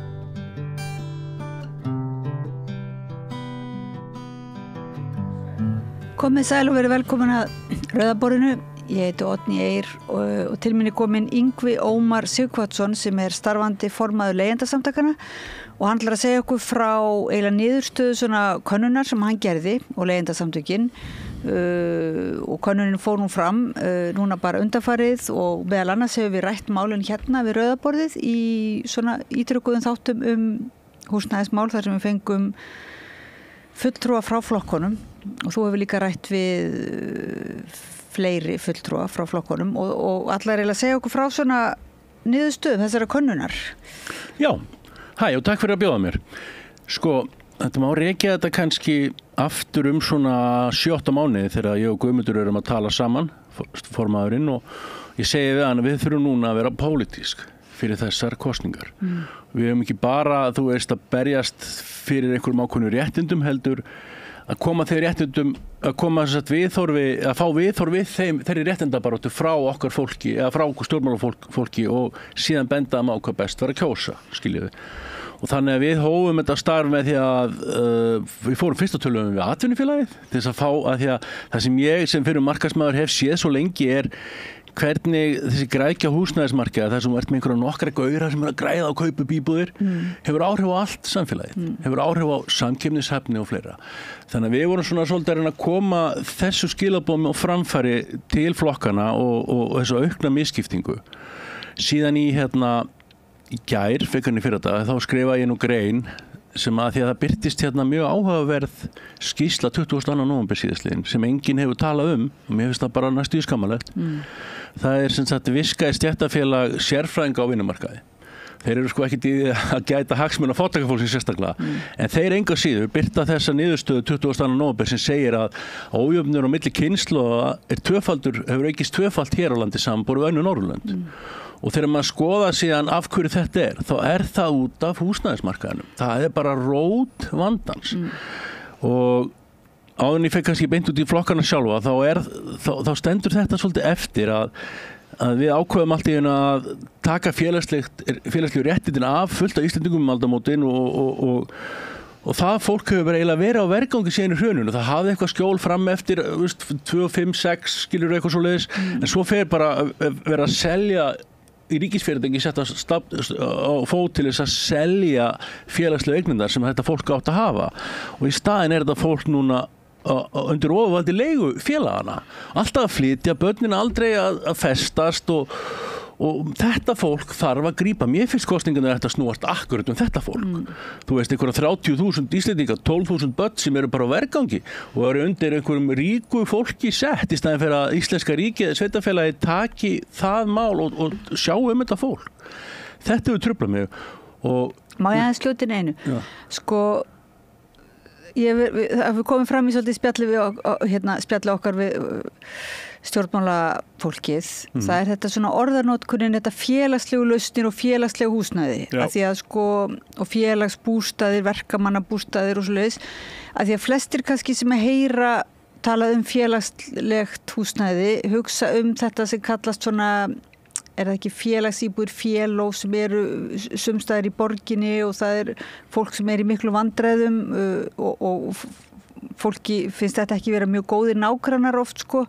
Þannig að það svona mjög eins og þröngt sjónarmið á þetta raunverulega einhver aðstoð við þá sem að bara, eiga það eru bara í mjög vondum málum. En svo finnst mér líka eins og umræðan eins og hjá sósíalistum vera þetta óhagnaða drifna og félagslegu lausn sem eitthvað meira en þetta. Það ekki bara fyrir þessa alveg sem sagt það sem í mestu erfiðleikum heldur líka fyrir bara þá ungt fólk og eldra fólk líka, fólk sem í kannski aðeins ofar það ekki? Já. Klárlega, af því ef við síðan skoðum hvað var félagslega lausn aldamótin, þá var það líka félagslega íbúðakerfið sem fólk gat keypt í sem verkamannabústaðir. Þetta var bara venjulegt láglaunafólk og það það fólk sem við erum að tala við erum ekki að tala fólk sem kannski veikt eða getur einhvern veginn ekki hugsað sig út af einhverju andlegu, félagslegu eða líkamlegu ástandi.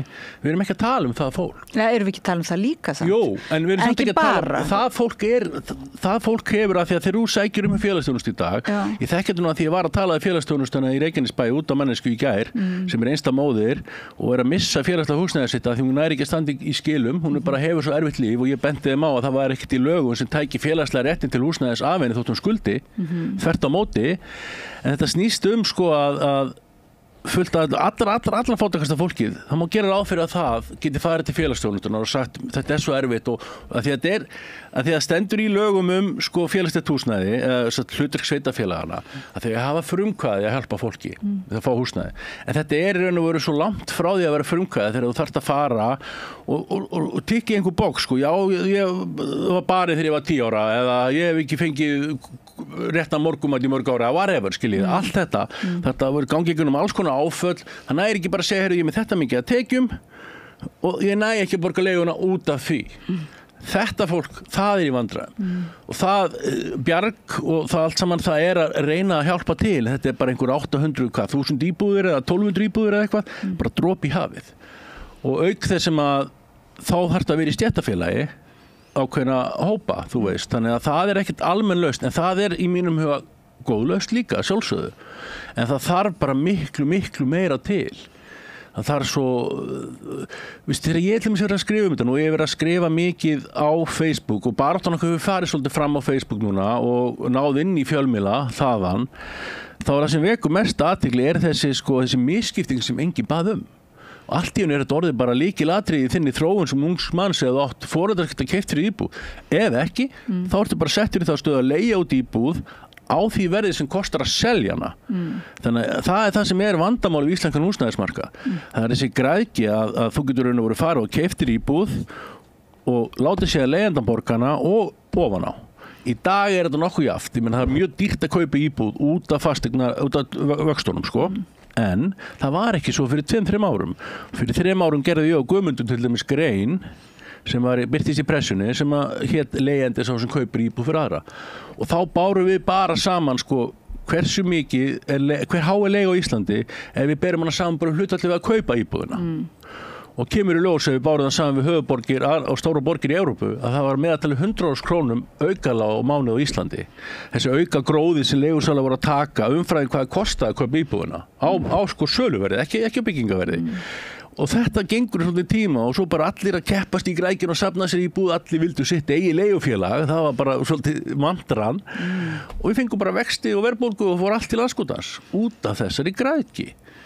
Og það sem ég hef verið að reyna að benda á, ég hef talað bæði við Sjálfstæðisflokkinn og fleiri alla þessa aðila og verið að benda á að þetta svo óheilbrigt fyrir okkur sem heild. Þetta snýst í raun og veru ekki endilega eitthvað ákveðin hóp af fólki. Þetta snýst samfélagið okkar og að við getum ekki leyft að það sé bara ákveðin grunnþörf okkar sem bara sett undir einhvern marka og það bara fyrsta markmið alltaf að græða sem mest og þá meina ég eins mikið þú getur sko.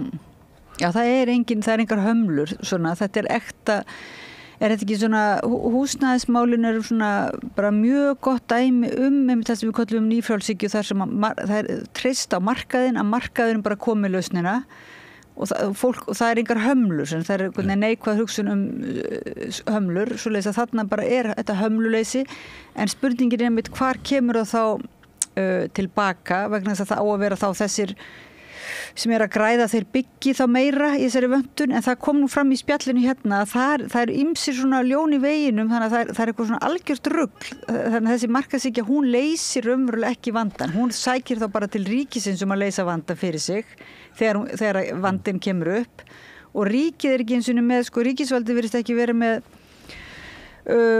rétta hugmyndafræði, þannig að þau eiginlega bara lausnirnar sem að ríkisvaldi býður upp á eða stjórnvöld hingað til eru bara til þess að auka á vandan er það ekki og auka á hjálpa alltaf markaðsöflunum út úr ykkur tímabundinni krísu en aldrei að hjálpa almenningi.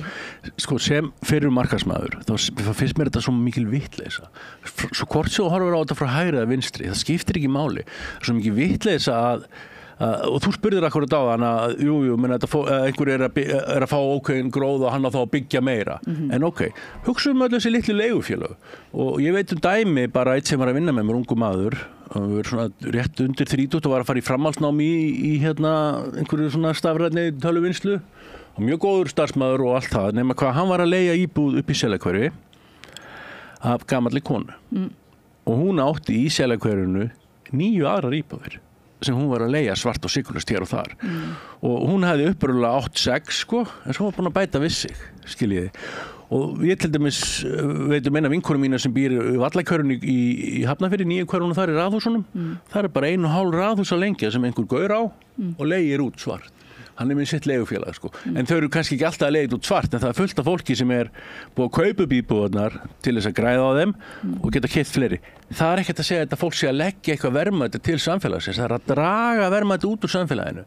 Það er að draga það að fólki sem er að leigja það geti borgað eðlilega leigu og lifa eðlilegu lífi, þú veist. Og þetta er bara slæmt fyrir alla í nú. Þú spáir í því. Þannig að þú trúir ekki lengur á markaðinn? Ég trúi á að þegar þú fær góða hugmynd og nærða komin á framfæri og láta verða eitthvað úr henni þá ég að fá velum fyrir það. Alls ekki spurning og það verður alltaf að vera. Svona hvati til þess að vera frumlegur, skapandi og ýtandi. En er það ekki eitthvað svolítið annað? Erum við ekki alltaf að rugla þessu tvennu saman? En það er þetta markaður, sko, að vera koma með nýja vöru og selja hana og ná forskottum og öðrum og svo framvegis, sko. En sko húsnæði er ekki markasvara. Við sjáum það kannski bara fyrst og fremst á leigumarkaðunum. Að þegar þeir selur vöru, þá ertu með kostnaði við hana og svo leggur ofan á hana og selur hana þannig. Húsnæði, sérstaklega leiguverð, það skiptir einhver máli hver kostnaði er hann á bakvið. Hann er bara algjörlega hvort sem átt íbúin að skuldlausa eða nýbúin að kaupa hana, það skiptir einhver máli. Allt eini mælikvarðan er bara hver mikið geti fengið í leigu. Og það veldur því að fólk sem er að leigja þessar íbúðir, það er fast á leigumarkaði. Það er að borga fullt kaupverð fyrir íbúðina og eitthvað ofan á yfirleitt, sko, allan kostnað, fullt kaupverð og þetta hefur bara valdið því að við erum komin núna í 1,4 heimilum á leigumarkað og með einhverja séreignarstefnu, sko, þannig að við erum ekki svona sinna þessum 1/4, hann er bara ekki til og kannski besta dæmi þegar ég fór að hitti Sjálfstæðisflokkin ef við förum síðan út í þessa flokka hérna, byrjum á næsta sætinu þá, Sjálfstæðisflokkurinn. Já, það er næsta sætið. Já, byrjum á honum. Af hverju fekk hann næsta sætið? Klárlega út af stefnunni hingað til en fyrst og fremst út af ákveðnum 2 atriðum sem að slóu mig mikið í samtali við þeirra fulltrúa. Fyrsta lagi þegar ég hitta þá segir það við mig, já þið eru bara svo lítill hópur, þið skiptir ekki máli. Þannig að Sjálfstæðisflokkurinn fattar ekki að 1,4 heimilum er á leigumarkaði í dag. Þannig að eftir að hann sagði þetta við mig þá fór ég bara og hafði samband við HMS, fekk tölur frá þeim spurði sér út í hvað halda þessi mikið útlendingum sem ekki með kosningarétt og reiknaði þetta bara út á 52.400 atkvæði. Veist, þetta stæðsti einstakir kjóstahópar á landinu, 19,6% atkvæða. En við erum samt og litli fyrir Sjálfstæðisflokkin til að skipta máli, þú veist. Þetta sýnir kannski svolítið og spáir í því að setja stefnu og framfylgjenni en svona áttar sig ekki á því hvað gerir samt einhvern veginn. Þú veist, bara, já, eitt af hverjum 4 heimilum, ok. En það sem að hann sagði mig síðan, vorum að ræða, ég fór að ræða hvert við hann, þegar við sviptum þetta fátæka fólk eða lágtekju fólk réttinu sínum, þetta félagslega húsnæði, sem var 11% og 3% í dag. Þá sagði hann bara á mig, hann horfði á honum og sagði, við erum bara á móti félagslega húsnæði og ég alveg, hvernig getur þú að vera á móti félagslegu húsnæði? Þú ert búin að skrifa undir alþjóðasamninga það. Allar þjóðir í heiminn nema 4. Og það fór hann svo undan í flæmingi. En þetta var niðurstaða mín að þeir voru langlægstir út af fyrri störfum og þessu viðhorfum. Þú veist, fyrri störfin hafa valdið þessum gríðarlega ágangi á fastamarkaðin þar sem að fólk keppist að kaupa upp íbúðirnar og leigja þær út þess að græða leigjendum. Meiri svo það slæmt að fjármálaráðherra bendir á það núna í sumar að þetta bara sé vandamála að fólk sé að fá fyrst í steypu í staðinn fyrir að fara í rekstur, að stofna fyrirtæki og gera eitthvað annað. Þannig að þeir fá algjör á fallengun. Ok, og það algjör afneitun líka semst, í staðinn fyrir að sjá að þeir geta bara, þetta bara gengur ekki upp hugmyndafræðilega og í staðinn fyrir að gangast við því og kannski hugsanlega endurskoða hugmyndafræðina, þessa óheftu markaðshyggju, að þá freka bara afneitun og hérna svona staðfesti því við erum bara á móti, ábyrgðarleysi bara. Fallengun, XG fallengun. Algjörlega, og ég get sagt svona, við erum svona ákveðna fantasi í hausnum stundum, bara svo ég verði alveg hreinskilinn með það. Mér langar að rekast á Kálabjörn eða Brynjar Níelsson að fara að ræða við hvað eru heimskir. Að þið skuli ekki sjá það að frelsi til að græða á öðrum hefur valdið þessu ástandi. Þetta svona ákveðin svona mantra í hausnum sem að skyggir þeim sín. Þeir bara sjá ekki í raunveruleikann. Þannig að mér finnst þið bara heimskir. Það bara segist alveg eins og er. En ef þú halda áfram... Haldum áfram, hver næst neðsta sætinu? Miðflokkurinn. Ok. Miðflokkurinn ekki með neina stefnu alvöru húsnæðismál. Þeir segja bara allir eiga húsnæði. Og eins og það bara að segja það eigi að vera nóg. Og þeir minnast ekki einu sinni á leigjendur í sínum stefnumálum. Eina jákvæða sem ég hef að segja þegar ég fór að hitti Bergþór Ólason í Smiðju. Þá talaði hann á móti leigulega stefnu. Þá einhvern veginn virðast til átt að segja einhver leigulega stefna en hvað ætla að gera? Ég hef ekki hugmynd, skilurðu. Þannig að þeir fari næsta sæti bara út af stefnuleysi auk þess. Þá ekki hægt að horfa fram hjá því að 2013, þá var Sigmundur Davíð sem var formaður Framsóknar þá og rekur þennan flokk, þá var hann forsætisráðherra eða eitthvað slíkt hér og hann stóð fyrir því að selja allar eignirnar sem fólk misti í hruninu. Hann seldi 1000 eigna út bara í einhver leigufélög sem síðan hafa okra á okkur að stuðla að þessu. Þannig að hann mjög ábyrgur. En hann náttúrulega átti sig ekki á því. Hann svo uppfylltur að sjálfum sig, en hann bara dettur það ekki í hug. En það komið mitt líka, við ræðum nú Framsókn, þegar vorum að tala hérna, það þetta raunverulega hvað stjórnvöld eru búin að selja undan markaðinum líka. Þú veist, þannig að þessar íbúð hefur verið að tala vöntun á íbúðarhúsnæði, vöntun á lóðum. Já. Þú veist, það bara svona eins og það sé eitthvað komið bara frá Guði, það sé vöntun á lóðum. En einmitt, það náttúrulega bara búið að selja bæði húsnæðið og lóðin. Já, ok, en ég ætla ekki að þykist... Það búið, sko. Ef þú bara skoðar sem ég var að tala með þessa sölu frá Katigo sem voru varnarliðsegnirnar og allt fólki sem misti hruninu, alveg helling og það tók nú einhverja þingmenn langan tíma að fá einhverja skrá þetta og merkilega nokk það var að þingmaður miðflokksins ekki Bergþór, einhver annar sem var að fara eftir þessum tölum, hann greinlega ekki átt að sjá því að formaðurinn þeir hann lykil spilar í þessari hörmungarsögu, skilurðu. En hann bara skiptur flokk og þykist verið einhver annar núna. Já, bara teiknar á sig skegg og þykist verið einhver annar. En hver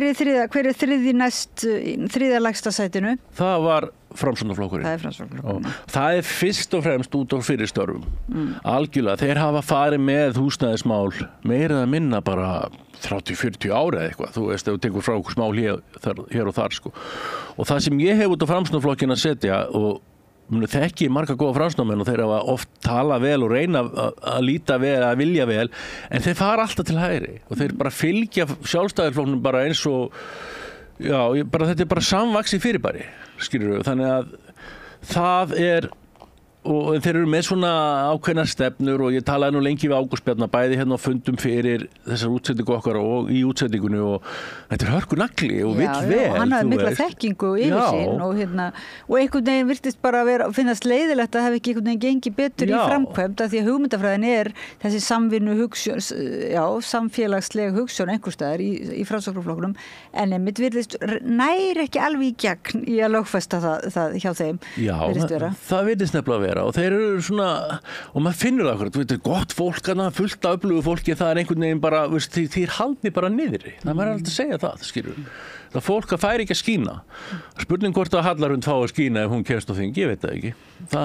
Hvort þú verið líka svona dregið niður, af því að það er það sem hefur gerst með þennan flokk. Hann hefur alltaf verið dregið niður á samstarfi við Sjálfstæðisflokkin. En þá þetta nú líka samt verið að stefnan hjá þeim, það voru einhvern veginn maður fann strax fyrir mótsöku, það var eins og þau væru með fínar hugmyndir, en ekki samt tilbúin til þess að gera það sem þarf að gera til þess að koma því framkvæmd. Út af hugmyndafræðilegum blokkeringum raunverulega þessi dýrkun á markaðunum virðist vera ennþá til staðar eða? Já, þeir eru nefnilega þar þeir halda ennþá að markaðurinn getur leyst þetta einhvern veginn og það sem að enginn af þessum flokkum hefur til dæmis almennilega tengt við þetta að 2003 eða 2002 þá gat hver Íslendingurinn voru fengið bara lóð og kostnaðarverði hann gat bara byggt sér sitt hús, jafnvel reist bílskúri fyrst og svo byrjar að dúlla sér að byggja upp húsið ég þekki nokkra sem gerðu þetta svona þetta er bara tekið frá okkur, alfarið og þetta er náttúrulega eitt versta skrefi held ég sem er í öllu þessu ferli, þú veist, að hafa tekið réttinn til lóða frá Íslendingum þú veist, í staðin fyrir það orðið bara eitthvað svona gróð fyrir bara sem að verktakar eru núna að berjast við að kaupa og uppbrengdu verði til þess að geta haldið áfram rekstri að byggja hús þú veist þannig að Framsókn í næst síðasta sæti þriðja síðasta sæti já. Þá spennan eykst, hver er þá í fjórða neðsta? Það var Viðreisn og ég hitti nú Grím bæði og konu sem heitir Diljá minni mig áttu mjög gott spjall og ég ræddi við Viðreisn út frá hægri hliðinni út frá sanngirnishæfninni, út frá því að launin þeir alltaf að elta húsnæðisverð og leigu af því að bottom line fyrir mér í þessu öllu saman er þetta að húsnæðisverðið hefur hækkað tífalt frá aldamótum, laun hafa bara hækkað 4,5 sinnum.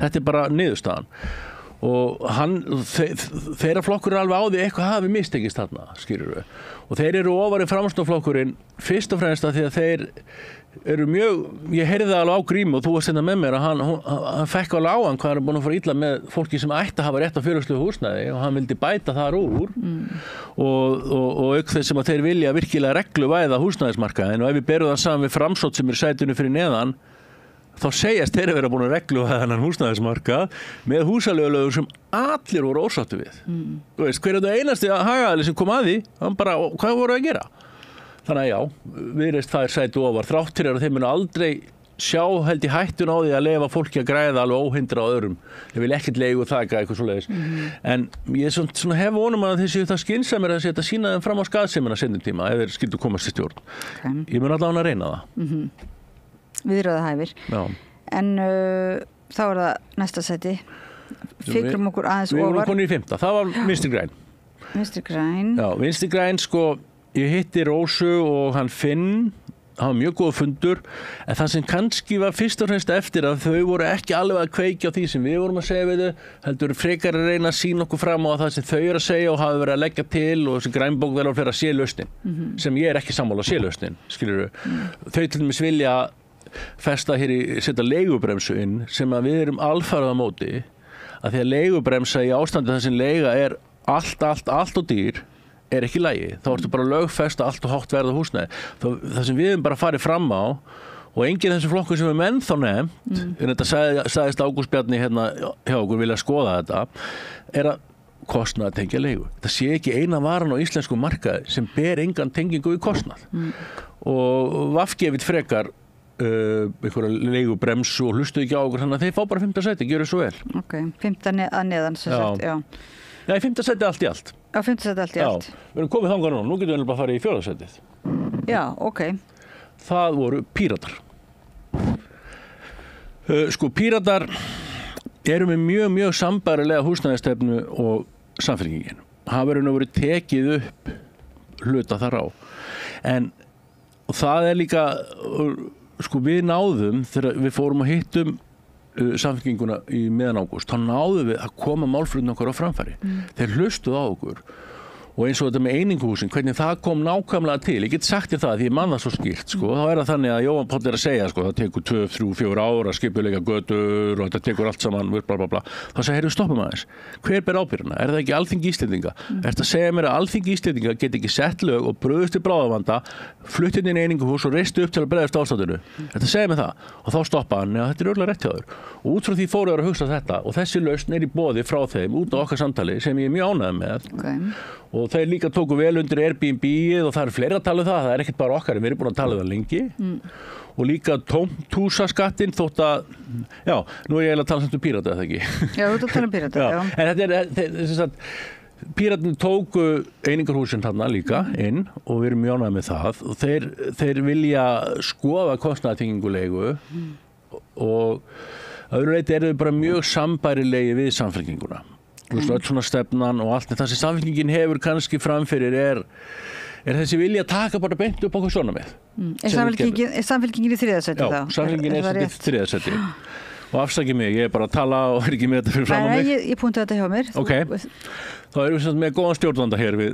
Ég veit það ekki, bara fyrir hlustundur og sem voru kannski dett inn í spjalli þá er Yngvi Ómar Sighvatsson, starfandi formaður Leigjendasamtakanna að fara í gegnum könnun sem að Leigjendasamtökin gerðu á afstöðu flokkarna til húsnæðismála og lausnum þeirra út úr húsnæðiskrísunni og mestu falleinkunn fékk Sjálfstæðisflokkurinn. Næstir voru Miðflokkurinn og síðan Framsókn, Viðreisn, síðan kom VG, Píratar og Samfylkingin. Þannig að við eigum 2... Já, kannski klára þess, ég tala bara um Samfylkingun og Píratarna saman, þetta er mjög sambarleg stefna, það er eiginlega ekki til skýrur úr milli. Og við sem sagt birtum þessa einkunnagjöf okkar og við líka tökum fram, veist, að því við þurfum að meta aðeins hversu líklegt er að fólk, þetta verða veruleika það sem við erum að lofa okkur, sko. Og við í báðum tilvikum setjum út á Pírata og VG út á Reykjavík. Þú veist, það er bara staðreynd málsins að þessi þéttingarstefna í vestu húsnæðiskreppu sögul... Við ætlum að tala um Pírata og VG eða Pírata og Samfylkinguna? Samfylkinguna. Já, Mismælti mig kannski þarna. Já, afsakið. En já, þessi flokkar hafa staðið að þéttingarstefnu í Reykjavík í verstu húsnæðiskreppu ever. Og það er óafsakalegt. Algjörlega hafa ekki stigið fram og bara reist hérna hús og brotin í hverfi. Það er líka bara spurning sem ég velti stundu fyrir mér. Er borg að byggja fyrir borg eða er hann að byggja fyrir íbúin í borginni? Þú veist alltaf að tala um þetta, kostar okkur svo mikið, einu sinni var ekki svona spáð í þessu. Það var bara, herðu, það vantar Breiðholt, byggjum Breiðholt, það vantar fólk. Þú veist, en núna heyrim maður svona, eins og Hjálmar Sveinsson og fleiri, þá var það svona, svolítið þessi hugsun ákveðina borgarmenningu, þéttingu byggðar til að gera þetta svona alvöru borg, svona eins og í útlöndum og þannig. En svo þegar ég fór að heyra samt hérna flokkarna vera að tala um þetta, þá virtist þetta kannski vera bara einhver neyðarlausn út frá lóðarskorti. Ég veit ekki, ég var bara eitthvað að velta því fyrir mig hvort að það hefði áhrif. Sko, það er Reykjavíkborg á einna mesta lóðum öllum. Þannig að það er ekkert lóðarskortur ef þeir vilja leysa út lóðir. Það er alveg ljóst. Þetta er í raun og veru einhver svona bábilja bíllausan lífstíl og akkurat þess að þú ert að tala um einhver menningalegt og gera borgina okkar. En hver er að líða fyrir það? Þetta er nú ekki bara reiðan þegar þú segir þetta svona, af því að þetta er það sem gerðist. Allt í nú bara, já, við ætlum að gera þetta borg, svo sambarlegt við aðra borgir og menning og bla bla bla. Á meðan er fólk að þjást, það fær ekki húsnæði. Jú, en ég hef ekki alveg skilið hvernig þessi, við þurfum að ræða þetta betur, svo sem alveg með þessa þéttingarstefnu, af því að sko, þú veist, þetta með verðið og markaðshyggjuna, þú veist, maður gæti alveg ímynda sér félagslegri og óhagnaðardrifnar hugmyndir sem færu saman þétting að væri svona bíllaus lífstíl og að væri, maður getur séð það ekki. Það er kannski útölkur ekki eitt annað, en þarna er eitthvað svona þéttingarstefnan er greinilega inn í þessu markaðsdrifna og bitnar á. Sko, ég horfi bara á þetta þannig. Fyrir 23 árum gastu keyptir 2 herbergja íbúð fyrir 4-5 milljónir. Í dag getur ekki keyptir 2 herbergja íbúð, það eru alltaf til. En ef þú getur það, þá fara hann 60 milljónir. Þetta bottom line, skilur við. Það líka verið, þú skoða hvað verið að byggja þessar íbúður, þetta alltaf einhverjum útsýnistöðum og það ekki að seljast. Já, það þessi lúksus íbúðavæðing það ekki, þetta einhver svona... Já, en hvað getur þú byggt annað heldur en svona næstu í lúksus íbúður þegar þú ert á svona útsýnistað við höfnina eða hvað sem það Veist hvaða val hefur ætlar að rúa einhverju litlu svona smáhýsa íbúðum? Ég með það gæti verið ákveðin sósíalismi, það væri hægt að segja, þú veist, okkur leifum þeim sem eiga það sem sagt eigum mest hvað það hafa skýtt að bara hafa fallegt útsýni þá allavega það alveg sén sko ég til það, en þeir eru ekki að gera það sko nei, þeir eru ekki að gera það nei, ég bara svona pæli í þessu þannig að samfylkingin hún raunverulega þessar hugmyndir við Pírata og samfylkingarinnar og VFG sem svona byggist á félagslegri hugmyndakerfi heldur en hægri flokkana klárlega aðeins en ekki nóg nær ekki vegna þess að náraunverulega ekkert að koma með valkost við markaðshugmyndafræðina beinlínis. En það fannst mér líka hérna í spjallinu. Það var ekki beinlínis svona einhver hvernig lausna miðað, hvernig ætti að gera eitthvað annað. Af því að það ákveðin fordómar hérna hjá þessum flokkum þóttir séu meira til vinstri, þá finnst þeim einhvern veginn svona óhagnaðdrifið og félagslegt svona, finnst það eitthvað skítugt eða eitthvað skrítið. Já, ég held nefnilega að sko þessi flokkar bara eins og samfylkingi sem dæmi ég held að þið vilja alveg hafa smá stjórn á því hvað er verið að græða á bökum fólks og leigumarkaði en það bara að koma kosningar og þeir geta ekkert verið að úttala sér eitthvað hrættir það skilji ekki að þetta eru hellingur af fólki sem eru undir og hellingur af atkvæðum við bara fatta það ekki greinilega en það líka virðist kannski vera svona einhvern veginn smá ángja þessir hægri sem ég kallaði heimsku áðan manstu að það þú átt alveg rétt að græða á eigninni og allt þetta eins og þetta er í hug og allt þannig það er verið smá ángja á því en ef við komum síðan að tveimur eftir sætunum sem skera sig úr fyrir okkur þá er það flokkur fólksins í öðru sæti og það snýst mikið þeirra húsnæðisstefnu í gegnum að Ragnar Þór sem hefur bara gríðarlega þekkingu hann hefur líka góðan vilja við höfum bara séð áður og ég talaði hérna við hann og hef talað nokkru sinni við hann og hann hefur sagt hreint við mig að þeir ætla að taka upp okkar þeir styðji okkar stefnu þeir styðji það sem við förum fram á sem er að kostnaðartengja leigu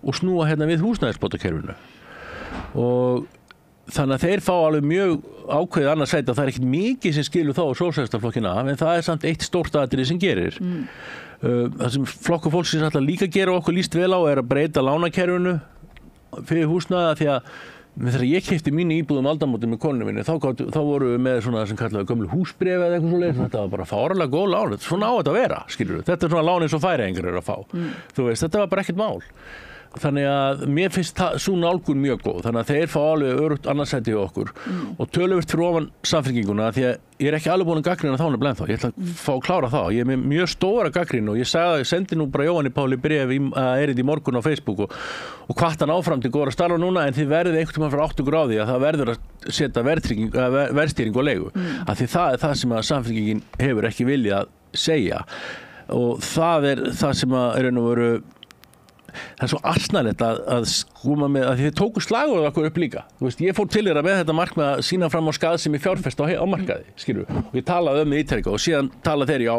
húsnæði fyrir fólk ekki fjárfesta og bla bla bla en ætla að taka kannski 2000 íbúður að marka út á Airbnb sem er valla það en taka ekki á því að sko eitt af hverjum fjórum heimilum er bara undir sjálfsvaldi leigusala sett það er fjárfesta vandamál á íslenskum húsnæðismarkaði það er stóri vandinn og ef við ætla ekki að laga hann þá er nú verið bara hálf asnalegt að segja já sko húsnæði fyrir fólk ekki fjárfesta og ég bara þeir mig alveg vita það, mér finnst það lélegt það er bara upp á borðum Gott allavega slagorð þessi komið en það er ekki alveg nóg að vera með gott slagorð Nei, það þarf virkni með því líka sko Ok, en fyrsta sætið það er sósíalistaflokkurinn það er náttúrulega, við erum meðan Guðmundur Hrafn sem við þekkjum þetta mjög vel ég hef vunnið með Guðmundur Hrafn í þessi 4 ár og ég veit bara við fáum ekki betri baráttumann inn á þing og því bara segi það strax í okkar niðurstöðum þannig að það sé bara alveg hreint og skýrt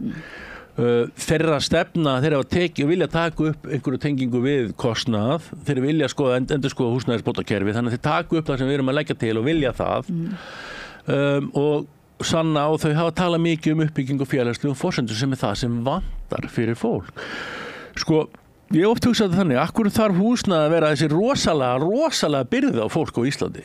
Akkur þetta ekki bara svona eðlilegur hlutalli við aðra byrðar í lífinu?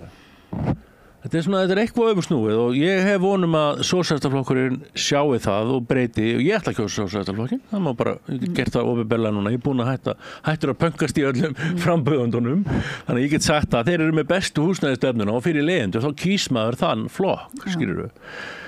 Og eins og þú varst að segja, þetta er ekki bara spurning að vera með eitthvað gamaldags módel, þetta er líka bara víða, þú myndist á hérna í þætti á Vínaborg og Norðurlöndin og Evrópulönd, svona nokkur módel sem að Íslendingar virðast hafa verið eitthvað svo hrættir við að væru eitthvað bara eins og Sovjetríkin og væri eitthvað svona, þú veist, eitthvað ótrúleg fordómar gagnvart þessu finnst mér, sko. Þannig að núna er ekki Sósíalistaflokkurinn raunverulega bara óhrættur við að gera raunverulega vera með nýjar lausnir, sko, sem er byggjast á auðvitað því besta sem hefur verið gert, sko, í bara víða lönd, en eru svona reikna þetta upp á nýtt og hérna út frá nákvæmlega stöðun í dag eða hvað? Sko, Íslendingar þurfa bara að fara átt að sjá því að frelsi til að græða á ekki að bitna á einhverjum öðrum alltaf. Og það er ekkert mikilvægar heldur en alls konar atvinnufrelsi og félagafrelsi og öll hinn frelsismálin, að frelsi til að græða er okkar vandamál. Við sáum þetta í hruninu. Þú veist, þarna var bara, dælt út lánum til fólk sem átt að kaupa sér íbúðir og verðin hækkuðu og síðan kom bara hrun út að græðgi ákveðna hóps á bankana sem að voru að ota á okkur þessum lánum, skilurðu. Og síðan núna hafa þau tekið alveg yfir húsnæðismarkaðin, bæði fjármögnun, uppbyggingu og allan pakkan og skamt okkur húsnæði. Það er bara þannig, það er verið að skamt okkur húsnæði og það er það sem ég hef svolítið áhyggjur af og nú er ég ekki að tala að ég sé það færum að geta spáð einhverju nýju hruni, ég er ekki að gera það, ég er ekki nóg klár til þess, en það sem ég hef áhyggjur af er það að til lengri tíma hefur húsnæðisverð hækkað tvöfalt á við laun. Þetta er bara staðreynd og það að því allir þurfa húsnæði að lokum, það gengur ekki. Það bara segir sér sjálft og einhverju tímapunkti þarf fólk að opna augun og segja nei, þetta er ekki varan sem þú átt að græða á. Og þú tekur Vínaborg sem dæmi, sem er mjög gott dæmi. Þar segir húsnæðismálastjóri eða eitthvað hvað sem hann kallaði sig þannig í borginna, segir húsnæði er bara ekki markaðsvara. Það er ekki vara sem markaðurinn á að sjá um. Og Vínaborg sér bara mest húsnæðisþörf fólk sem vill ekki kaupa sér húsnæði. Og þetta er ein sko lífvænlegasta borg í heimi. Hún er oft verið kosin eitthvað slíkt og þetta er bara mjög góð borg. 50% húsnæðis er óhagnaðardrifið. Við skulum tala óhagnaðardrifið. Af því það er ekkert mikill munur og félagslegu og óhagnaðardrifnu. Þú veist, þannig að já, ég myndi segja að sko, við erum byrjuð á litlum hænuskrefum en þau taka langan tíma til þess að bregðast við ástandinu í dag þá verður og það bara verður að hemja græðgi við hefndum ekki græðgi fyrir hrunið og lendum í líði, við þurfum að hemja græðgi núna áður að verður bara seint. Já, ekki bara hemja græðgi á einhverjum svona sjálfshjálparnámskeiðum og anda djúpt og hemja græðgi því græðgi er svona tilfinning heldur bara setja einhverja lagalega eða setja eitthvað svona, er það ekki? Já. Ramma. Það er bara gæti gerst það sem gerðist. Við bentum á þetta 2016, eða ég var nú ekki í Leyndarsamtökunum þá, þeir bent á það til Samkeppniseftirlitsins að það væri verið að stunda uppkaup á húsnæði. Mætti segja að bæði stóru leigufélögin og allir sem vildi sitt eigið leigufélag, fullt af fólki sem vildi bara fara að kaupa upp íbúðir og leigja. Og við sáum alveg að húsnæði fer bara upp á þeim tíma, alltaf upp og upp og upp. Vextir eru lágir og 2019-20 og sérsta tímabila sem vextir eru mjög lágir en húsnæði er að seljast, húsnæðisverð er að hækka og leiga alveg bara á búm, skilurðu. Það er allir að kaupa íbúðir til að leigja út og alltaf fleiri og fleiri að borga fyrir leigu í staði fyrir að kaupa. Og þetta er valdið því að húsnæði hefur hækkað svona mikið og núna í dag erum við á ákveðnu núllpunkti þar sem að vextir eru mjög háir og það borgar sér ekkert endilega að kaupa húsnæði til að leigja það út þess að seljast þessar nýju íbúðir ekki það borgaði sér áður en að vextirnir voru svona háir en hvað gerist þegar vextirnir lækka? Hvað gerist þá? Er þá ekki bara aftur nýtt kapphlaup íbúðirnar að fara að græða aftur á leigjendum og hvað gerist þá? Hækkar þá ekki húsnæðisverð ennþá meira og getur það hækka meira? Það er búið að hækka tvöfalt á við laun frá aldamótum getur það hækka þrefalt á við laun? Hver er þröskuldurinn þannig? Ég held að við séum komin yfir hann. Þannig að við erum svolítið, manni finnst þessu lausnir hinna flokkana þarna raunverulega allra flokka nema þá Sósíalistaflokksins og hugsanlega flokksfólksins séu eins og bara einhver svona að fresta mögulegu hruni, sko. Já, eins og ég segi, mögulegt hrunið ekki, það var allan ekkert alheimsun út á íslenskum fasteignamarkaði, en veist, einhverju tímamótið ég held að það sé komið núna vissu leyti, þegar við erum að sjá að það sé búið að byggja upp á 6 þéttingarreitum, alveg rosa stórar og flottar íbúðir, en það ekki að seljast. Það er markaðsbrestur. Og þessi markaðsbrestur tilkomin út af markaðsmisnótkun sem að gerðist þegar allir vildu sitt eigið leigufélag og keyptu íbúðir. Þetta var bara markaðsmisnótkun, ekkert annað. Og veist, eins og einhverju fara og keyptu allar matinn á Íslandi og setta hann og fara á hendur og síðan deilu honum út með einhverju 300% álagningu. Og þetta að gerast líka út á landi náttúrulega. Það var ungir sósíalistar sem voru að lýsa því á Akureyri, hvað raunverulega misskipting ungs fólks hefði aukist ofboðslega á síðustu árum, sko, og röktu það til húsnæðis aðstæðumunar í húsnæðismálum. Ég lýsi svolítið svona, sko, þú getur farið inn í miðborg Kaupmannahafnar eða Stokkólms eða eitthvað og sér dýra íbúð, alveg svo hérna. Það eru dýrar íbúðir í miðborginni, en ef þú setur pinna þar og tekur svona 50-100 kilometra frá, þá finnur þú íbúður, fullt af íbúðum á venjulegu verði, skilur þú veist, bara eins og í Danmörku, þá finnur þér bara stórt einbýlishús 40 kilometrum frá Kaupmannahöfn á 20 milljónir, bara 6 herbyggi og bara sveita setur, ég sé þetta sjálfur fullt af þeim, en stingdunum pinna og reykja allt Íslandsvæði og þú finnur aldrei á hvergi íbúð eðlilegu verði, hvergi, skilur þú, og það halda að þetta sé að því að þessi skortur og það það sem að þessi stjórnmálamenn afsaka sig alltaf með og það alveg rétt að það skortur, en skorturinn hann gefur tækifæri á að græða. Það hann sem gefur tækifæri á að halda eftir eignum, býða með byggjubeignir, býða með seljaeignir og allt þetta. En var það ekki líka þegar þú varst að spyrja út úr hérna að vera að tala um hennan skort á húsnæði og skort á lóðum og svoleiðis og allir voru sammála það þyrfti bara að sem sagt taka fram verkfærin og byggingakranin og byggja meira. Það allir svona eiginlega sammála það. Ég sammála því líka, en það má ekki bara selja þær íbúðu beint í hendur fjárfesta. Nei, einmitt. Það það sem þarf að passa, af því ef að þeir kaupa þær og setja leiguliðana í þær í staðinn, skilurðu, þá bara versnar ástandið og það það sem ég hef áhyggjur af. Það er ekki bara að fara að byggja og síðan að spyrja sig hvernig kerfi við ætlum að hafa. Það verður bara ákveða fyrir hverju verið að byggja ákveða forsendum og hvernig og hverju eru fengnir til þess. Það ekki? Jú. Alveg frá grunni. En svo líka bara svo merkilegt. Ef ég má fara aðeins út fyrir efni núna en samt að tala um húsnæðismál, erum við búin? Við höfum örstundan tíma, já. Okay. Svo merkilegt hvernig grættir og neyð leigjenda á hinn ýmsa máta. Ég var í gær að aðstoða unga konu sem að hafði viljað þinglýsa leigusamninginu sínum til þess að fá húsaleigubætur. Hún var búin að vera leið svolítið tíma en vildi þinglýsa og gerði þetta fyrir svolítið tíma. Þá sem sagt virkar það þannig að þú ferð inn í HMS og þeir taka ekki lengur við húsaleigusamningu á pappír. Þannig að þú verður að gera hann rafrænt. Og eini staður sem þú færð það frítt er hjá Igloo. Og HMS bendir fólki að fara sem er að fara þangað og gera þetta þar. Nema hvað? Húsnæðis- og mannvirkjastofnun. Já, nema hvað? Að þegar þú gerir þetta þar, þá bjóða þeir að sjá um trygginguna fyrir þig líka. Og margt fólk gerir það leggur inn trygginguna sína. En þeir taka ekki fram að þegar þú leggur tryggingunni inn á þeim, þá áttu ekki rétt lengur að fá vextan á trygginguna sem eru í landslögum mjög skýrt, skilur, ef þú ert að geyma 1 milljón í 3 ár en einhverju reikning, þá það umtalsverðir vextir. En þetta fyrirtæki með beintengingu við ríkisfyrirtæki sem að beinir þær til þeirra, segir fólk ekki eins og frá því og þessi kona var að furða sig á því, hún búin að vera með 800.000 krónur inn í það í langan tíma og fekk enga vexti og skildi ekki að hverju. Þannig verið að leika sér af neyð leigjanda. Eitt af menna því ég veit að renna út. Þetta ólöglegt raun og veru. En svo líka biðlistagjöldin. Það eitthvað sem ég er búin að átta mig upp á síkastið. Ef þú ert að sækja íbúð hjá Bjargi eða Blæ eða Öryrkjabandalaginu eða hvað sem það þá eru konum með ný gjöld á leigjendur í neyð sem biðlistagjald. Þannig að núna borgarleigjendur, ég veit að ég bara hlæðir í segja þetta, það er svo bara fáránlegt sko. Og borgarleigjendur kannski 3.000 kall á ári fyrir að mega bíða eftir að fá að komast í húsnæði. Takk fyrir. Mér finnst það bara fáránlegt sko. og ég spurði akkurat eina manneskinni í þessu bítu, en ef það eru 5 ár, ætlar þá bara að rukka 3.000 kall aðeim á 5 ári í 5 ár og kannski fá ekki eins og íbúð. Þetta þetta lúmska einmitt sem að tala komugjöldin og allt svona, þegar við að tala hægri flokkarnir segja við ætlum að lækka skatta en svo að náð tilbaka raunverulega það sem lækkaði náð tilbaka á þennan hátt. En rétt áður en við hættum, getur þá sagt aftur þetta sem mér fannst svolítið upplýsandi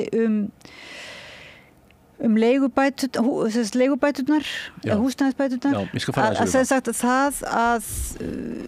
þessir hægri flokkarnir og líka raunverulega hvað er ekki VG, Píratar og Samfylking líka eru að bjóða upp á einhvers konar, þetta svona hálfgert ölmusu pæling sko, altså, hækka bætur og svo kemur það í hausin á það kemur í hausin á okkur, þessari hækkun á bótum.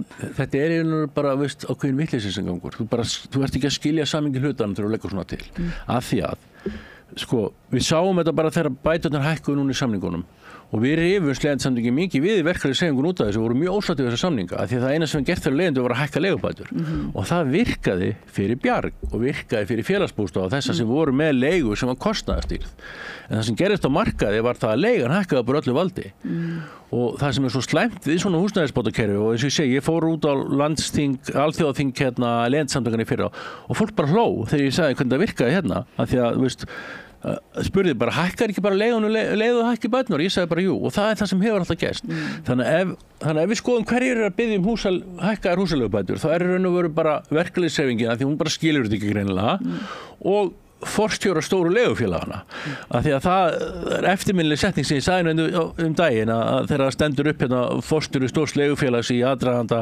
húsaleigulagana nýju var í starfshóp og stendur upp og segir já nú þarf sko að hækka húsaleigubætur af því að eignasafn okkar hefur hækkað svo mikið í verði við þurfum að hækka leigu þannig að biðja þessum ríkistyrk og 9,6 milljarðar á hverju ári það var 9,6 milljarðar í fyrra til ríkasta fólk landsins bara fyrir að leiða okkur að leiða hjá þeim að því við erum að leiða allt á dýru verðum sem að veldu því að allt verður miklu dýrara þetta er svona bara fáránlegur leikur einhver það er 9,6 milljarðar og þetta finnst okkur ofboðslega sóun og almannafé og aldrei ganga að setja bætur inn á óverðstýrða grunnþörf mannsins sem að húsaleiga og húsnæði þú veist, það er ekki eins og fólk af eitthvað val þannig að við höfum lagt til kannski fara þessi vera mjög fljótt við höfum lagt til að sem við köllum viðmun að vera leigu hún tekur á nokkrum hlutum, hún tekur á því að leigjendur eru skatlaðir aukanlega fyrir bara að leigja eign 11 til 22% skattur sem er alltaf inn í leiguverði alveg svo virðisaukinni inn í veð og brauði leigja út eign já,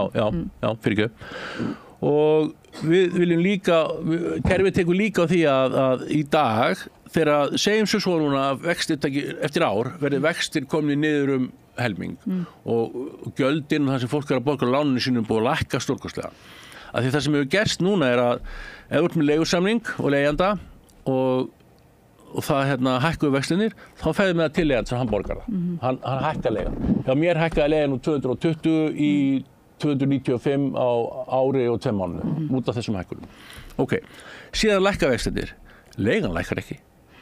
Hún gerir það ekki, það er alveg ljóst, við sjáum það áður.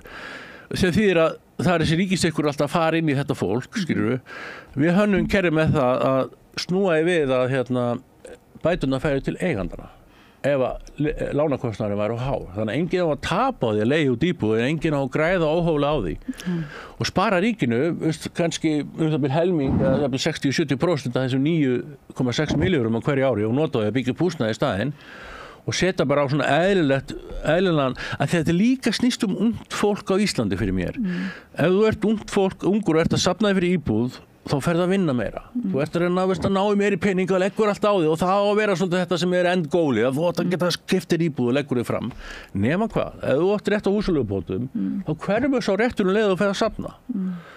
Og það gerir allt svo miklu erfiðara. Við viljum það í burtu líka. Að því við erum að festa fólk á leigumarkaði. Ok. Þetta er bara, ég held að þetta sé nú alveg að skýrast sko og jáfnvel að vonandi að þeir sem að koma út úr þessu kosningum bara gera eitthvað dálítið sem að skipti máli til að við lendum ekki í einhverju hruni, öðru hruni eða áframhaldandi hruni en ef að fara aðeins yfir þetta bara Yngvi Ómar Sighvatsson, starfandi formaður Leigjendasamtakanna. Takk fyrir að koma og deila með okkur sem sagt niðurstöðum könnunar ykkar á afstöðu flokkana og hugmynda þeirra lausnir í húsnæðiskrísunni. Í 8. og neðsta sætinu fallengun var Sjálfstæðisflokkur, næst neðsta sæti Miðflokkur, síðan Framsókn og Viðreisn, þannig að svona hægri flokkarnir eru þá í neðstu sætunum, síðan koma Vinstri græn, Píratar, Samfylking, Flokkur fólksins í öðru sæti og í fyrsta sæti Sósíalistaflokkur Íslands, þannig að Sósíalistaflokkurinn þá sem sagt vinningshafi í þessari könnun. Klárlega.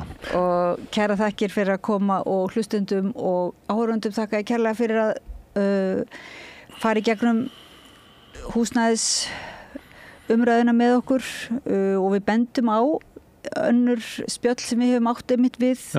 Hérna Yngvi kom og var með okkur hérna í spjalli við frambjóðendur. Þakka Laufey Líndal fyrir að senda okkur út til ykkar og bið ykkur að fara ekki langt til við höldum áfram að ræða málin hérna við rauðaborðið. Takk. Hér verið að byggja og hvað verið að byggja? Rándýrar íbúðir upp á 100 til 200 milljónir króna. Hér ekki verið að byggja fyrir venjulegt fólk. Sósíalistaflokkurinn eini flokkurinn sem ætlar að breyta því. Breytum Alþingi, kjósum Sósíalistaflokkinn, XJ. Sósíalistaflokkurinn vill að húsnæðiskerfið verði afmarkasvætt. Meira stefnuna inn á xj.is. Gerist áskrifendur á Samstöðinni og taki þátt í að byggja upp öfluga og róttæka samfélagsumræðu.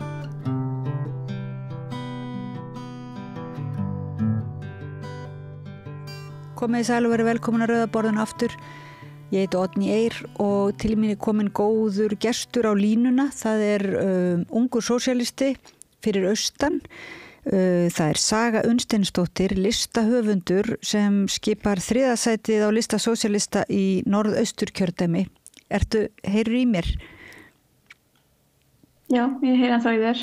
Já, takk fyrir að koma í smá spjall, svona rétt fyrir kosningar.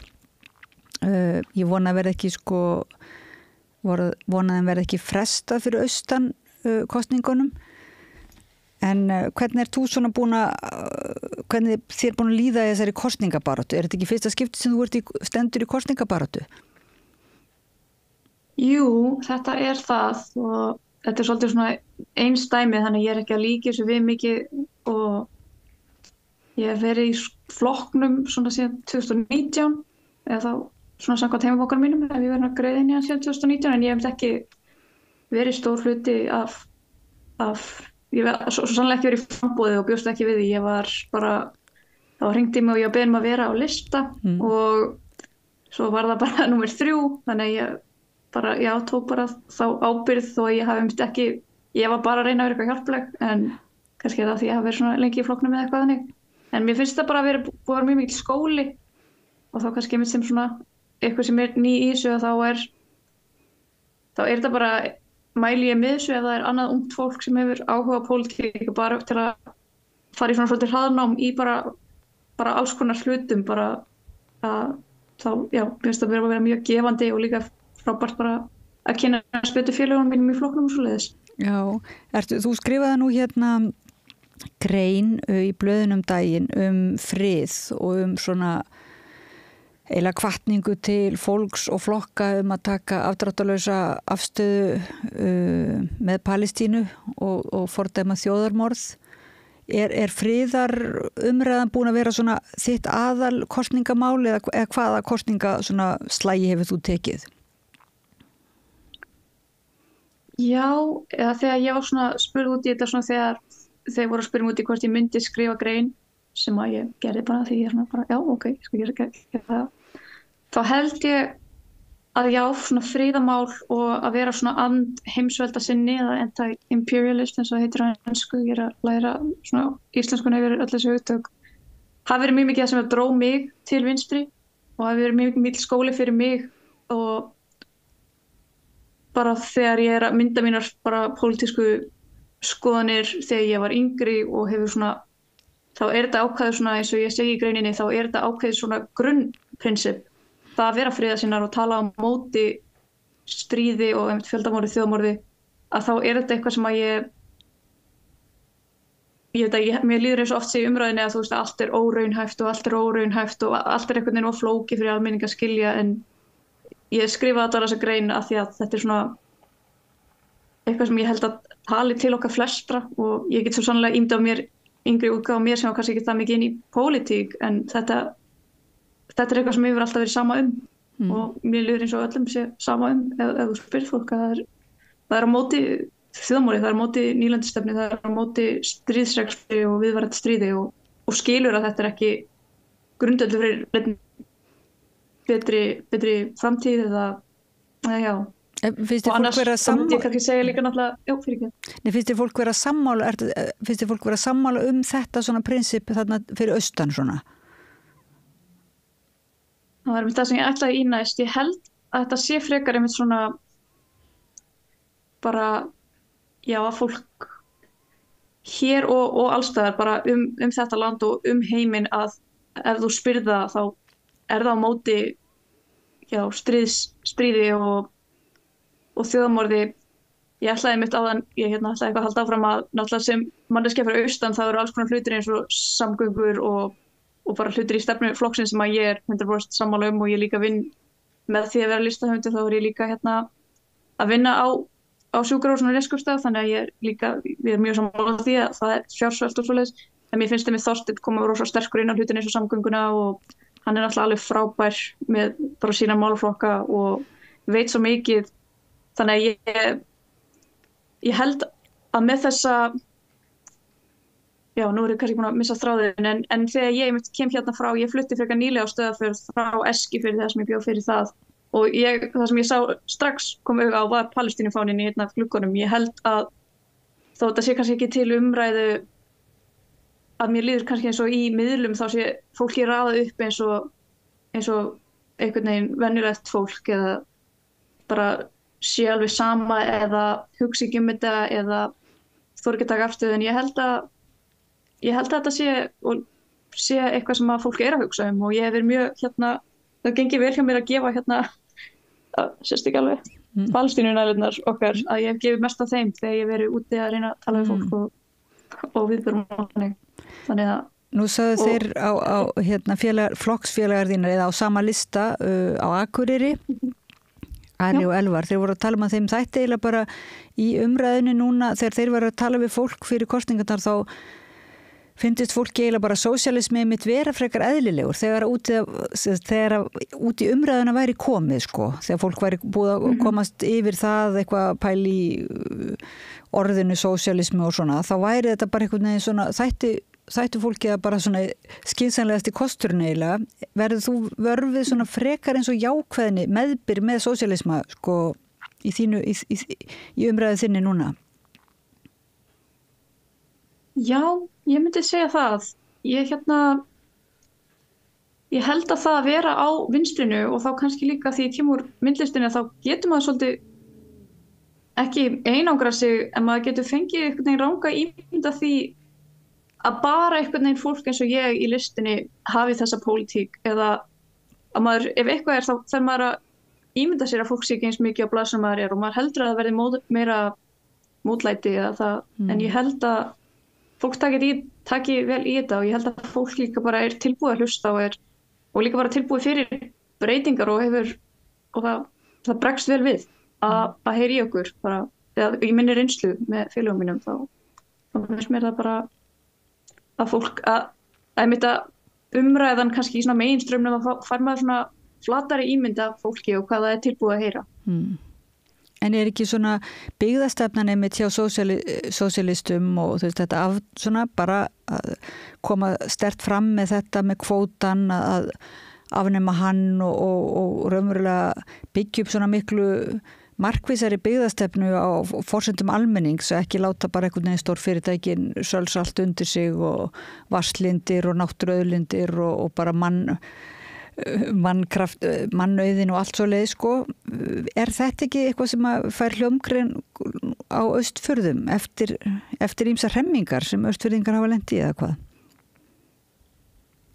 Já, ég myndi fara að sammála því. Ég held einmitt að ég var að ræða þetta bara daginn að vísu við aðkomufólk sem það hafi verið í 20 ár þá aðkomufólk og líka, samt stöðfyrringar líka en að ræða þú veist, eins og til dæmis bara fiskeldi sem ég held að fara ekki vel í stöðfyrringa, það ekki fiskeldi hér og þeir held ég bara bæjarbúar ekki fyrir þetta og þá einmitt það að þessum lýðræðslegu forsendum og fólk veit að þú veist að fólk skilur á hverju svona þú veist að það ekki rétt að þetta sé að fara bara til einhverja einkaaðila, þetta að fara til erlenda einkaaðila að þetta ekki að skila neinu til okkar, skilur það, já, eða ef ég svaraði spurningunni en þá held ég að það sé mjög satt að fólk finnur það vel bara svona innra með sér að þessar auðlindir eru okkur og ætti að vera að skila einhverju til okkar og til framtíðanar líka, ekki bara peningur í minn vasa, heldur svona þú veist, allan ég finn fyrir því allan að mitt, víst þú sagðir þessi stórfyrirtæki og þessi einkaaðilar að ég held að fólk sé ekki já, fólk bara mjög bara skeptískt á þannig sá stefnu bara. En finnst þér svona núna eftir þess að nú bara kosningabaráttunum bráðum að ljúka og finnst þér hafa verið svona nógu mikill gaumur gefin landsbyggðinni og til dæmis þínu svæði og finnst þér hafa verið nóg svona kallað á þig til að taka þátt í samræðum og svona eða kom þér óvart hvað var kannski bara einhæf umræðan eða hvernig það búið að koma þér fyrir sjónir svona? Ég held að innan flokksins að þá erum við búin að vera miklu meiri sókn á landsbyggðinni og allavega hér fyrir austana því að það það sem ég þannig að það það sem ég að upplifa svona dagi til dags við erum að reyna að skipuleggja fundi, við erum að reyna að fara í byggðirnar, við erum að reyna að koma eins mörgum stöðum og við getum að því að við erum meðvituð fyrir því ekki bara því við búum á landsbyggðinni heldur líka sem fólk í flokknum að þetta búið að vera mjög borgarmiðað og það einmitt búið mitt eins og að tala hvað þetta ótrúlega mikið skóli fyrir mig sem að koma í þetta alveg ný og kannski einmitt ekki og bara svona, já, var bara tilbúin að gera þetta víst ég var beðin það að þá landsbyggðin svolítið svona verður eftir og ég held að kjósendur hjá landsbyggðinni vilja bara ná einhverjum inn til að tala fyrir sig að stundum þá getið það farið milli flokka og svoleiðis að því að þau vilja eitthvað sem einmitt líka að tala fyrir þetta bara fyrir það sem nærðum í nærumhverfinu þeirra og þess vegna held ég einmitt að vera alltaf að minnast á Þorstein en að hann einmitt mjög sterkur á að minnast á samgöngu vandamálin hér og ég mjög upplifað það hér mjög mikið að það hefur áhrif á mitt daglega líf og það þarf að bæta, þetta ekki bara göngin og brýrnar eins og Þorsteinn minnist á heldur bara það ýmislegt sem sem að væri hægt að bæta á landsbyggðinni og engin ástæða til að það sé ekki gert af því að ég held að þetta hangir allt saman sem að ég kannski já það sem ég myndi segja líka með þessa friðarsinna dæmi að það sé svona mitt megin mál, ég held að megin mál mín séu náttúrulega bara þau sömu og þau mál sem að snerta mig mest sem manneskja sem býr á þessu svæði þá það, þú veist, það eru samgöngur og það manneskja sem vinnur á heilbrigðisstofnun og svo framvegis en ég skrifaði friðarsinnagreinina af því að mér þetta í hug það getur verið eitthvað sem ég kem inn á því að mér finnst bara hann Ari og líka Þorsteinn vera svo rosa sterkir á að tala inn á mál sem eru alveg sérstök sveitafélaginu en ég vildi samt tala til friðarsinna á Austurlandi líka og að því að ég lít svo á að þetta sé allt þetta tengist allt þetta samgöngur, atvinnan vistkerfið, stríðsrekstur að ég svo að það en það ekki hægt að taka öll í einu alltaf. En þetta nú góður punktur einmitt, bæði að það þarf náttúrulega einmitt bæði að tala að tala þessi svona sérstöku staðbundnu málefni en líka ekki gleyma því að hvert svæði í tengslu við landið og við umheiminn, þannig að þeir eru þá mjög gott teymi, enda samkvæmt könnunum þá voru þið mun stærri en sjálfstæðisflokkurinn í könnunum daginn. Þannig að ef að fer sem horfir þá gætu þið nú bara tromma inn á þing kannski já, það fólk í fjölskyldunni minni búin að vera pota í mig að það geti gerst, en ég það svo sannlega mjög ánægð mitt ef við náum Þorsteini inn, að við erum sem nýr flokkur og lítill flokkur, þá held ég að við séum með við erum með háar væntingar, en það væri náttúrulega algjört brjálæði að vera komin inn á þing, sko. Ég bjóst ekki við því, ég bjóst ekki við neinu af þessu, ég bara reyna að hjálpa til, og leita til þeirra sem hafa verið virkari, og sérstaklega þeir sem eru eldri og reyndar yngri, hann er yngri en ég, en já, þetta bara, ég hef rosa mikla trú á þeim, sko, og ég hef rosa mikla trú á Þorsteini sem okkar oddvita, að ég held að fólk hér bara sjáu og treysti á hann, af því að hann er bara, Já, ég held nú bara að fólk treysti líka bara ykkur, sko, alveg líka þér, og þeir eru glæsilegi fulltrúar. Ég að þetta nú gegnum Skype, þá kannski höfum við ekki lengra í bili, en ef þú þarf nú að fara að koma ofta til borgarinn, þá eins gott að samgöngurnar verið góðar, og þá kannski lítur við hjá okkur á samstöðinni í spjall. Annars líka ágætt að notast við símalínurnar, en ég bara óska ykkur góðs gengis á lokasprettinum, því allir væntanlega vera bara tala máli sósíalismans alveg fram á bara loka augnablik, það ekki?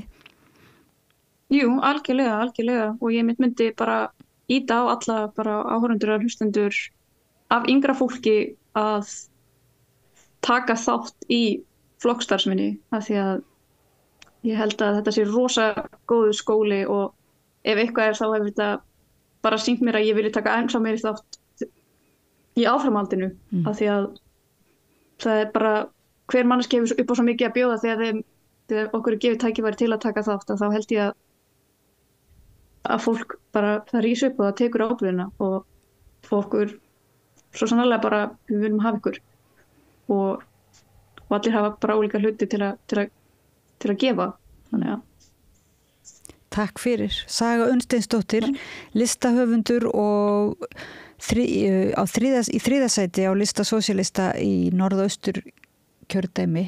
Kæra þakkir og gangi ykkur vel á lokaspretti, og verð þá ekki lokasprettur, heldur bara byrjun að stóru ævintýri vonandi á Íslandi. Takk og heyrumst seinna. Já, ég vona það sem leiðis. Takk fyrir.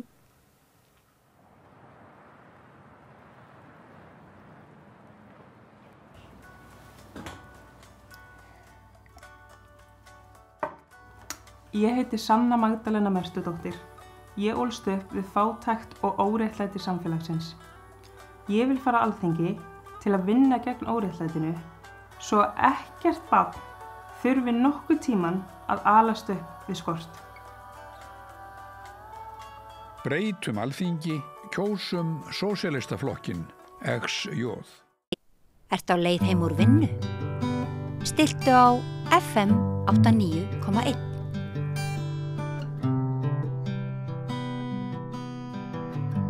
Já, komið í sæl og blessuð. Dagur heimspekinnar var í síðustu viku. Sumir segja að við hugsum ekki nóg heimspeki, og við bara hugsum ekki nóg, og til þess að ræða mikilvægi heimspekinnar hef ég fengið mjög góðan gest, konu sem stórt nafn á alþjóðavísu, ef til vill, jafnvel bara þekktari út í heimi heldur en hér innanlands. Hún heitir Sigríður Þorgeirsdóttir.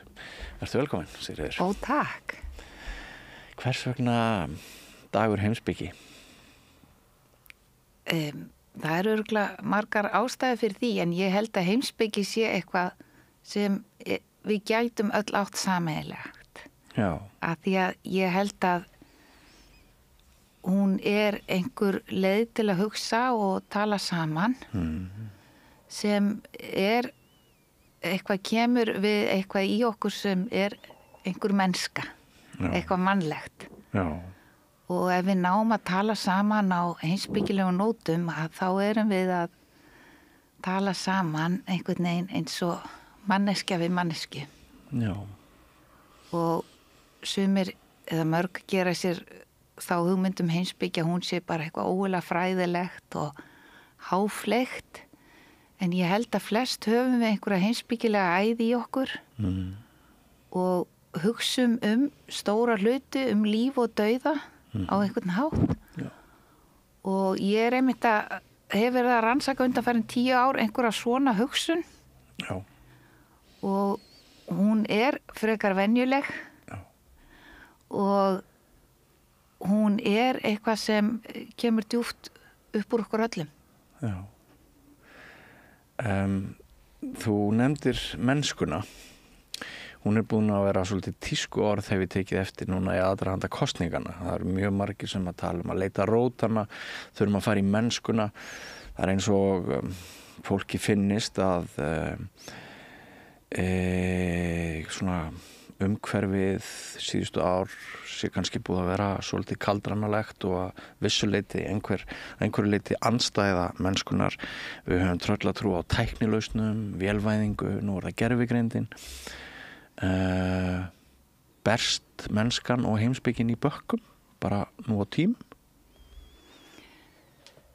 Þetta, sko, að við skulum spyrja þetta bendi líka til þess að við séum í einhverjum tengslum við þetta eða einhvern veginn að langa tengjast við þetta.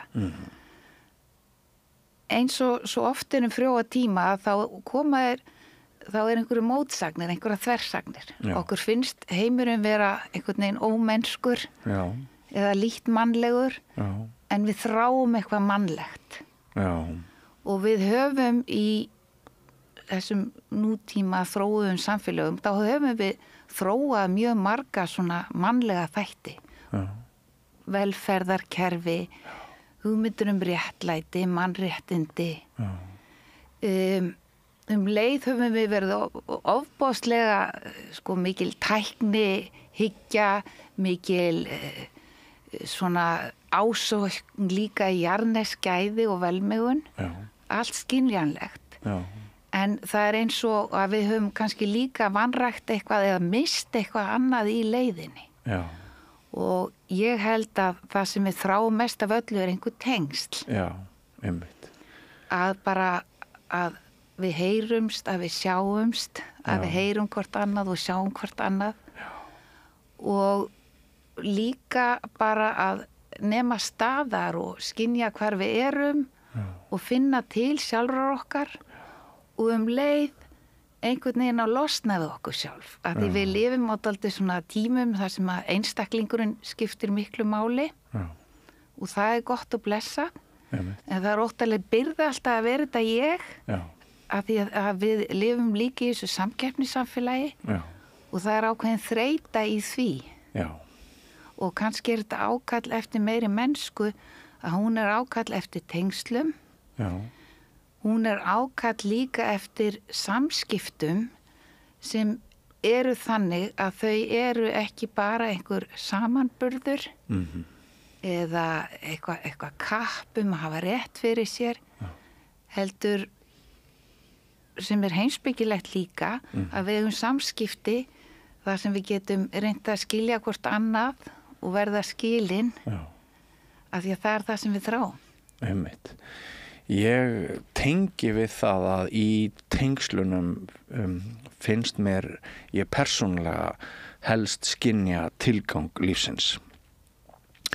Á sama tíma og einstaklingshyggjan hefur ráðið ríkjum og orðið vaxandi, byrjar kannski svolítið með thatcherismannum, Reagan, þeim, nýfrjálshyggjunni og hvernig við færumst úr því að trú á sameiginlega lausnir yfir í alltaf meir og meiri áherslu á einstaklingin. Sem tengsla rofið sem að varði COVID, það náttúrulega ennþá kannski, við erum kannski ekki alveg búin að bíta úr nálunni með það, en það óbúslega margt ólíkt með því til þess að vera barn í dag eins og að vera barn þegar ég ólst upp og við vorum alltaf í stórum krakkahópum. En við gátum líka, við höfðum aðgengi hvort að öðru án þess að þurfa að fá leyfi hjá foreldrunum. Það voru vissulega, hafa margs konar ógn, hafa margs konar háski, stundum urðu slys vegna eftirlitsleysis og alls þess. En það urðu líka óbúslega mörg ævintýri, félagsleg undur sem að maður býr að og maður hefur svona stundum smá áhyggjur af því að einstaklingshyggjan og ákveðin ofverndun sem oft fylgir henni, hún hún sé aðeins að setja okkur út af sporinu. Þetta nú bara vangaveltur sem að mér langar að henda fram og svo sem ekkert sérstaklega að biðja þig að bregðast við því.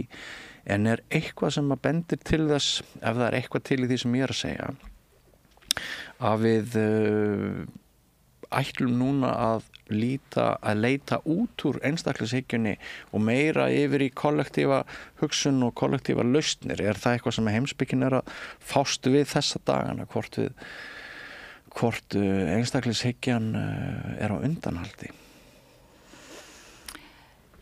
Nú vil ég alls ekki gera lítið úr einstaklingshyggjuna því að hvert einasta okkar óendanlega dýrmætt. Já. Hver einasta manneski hefur einstakt sjónarhorn á heiminn.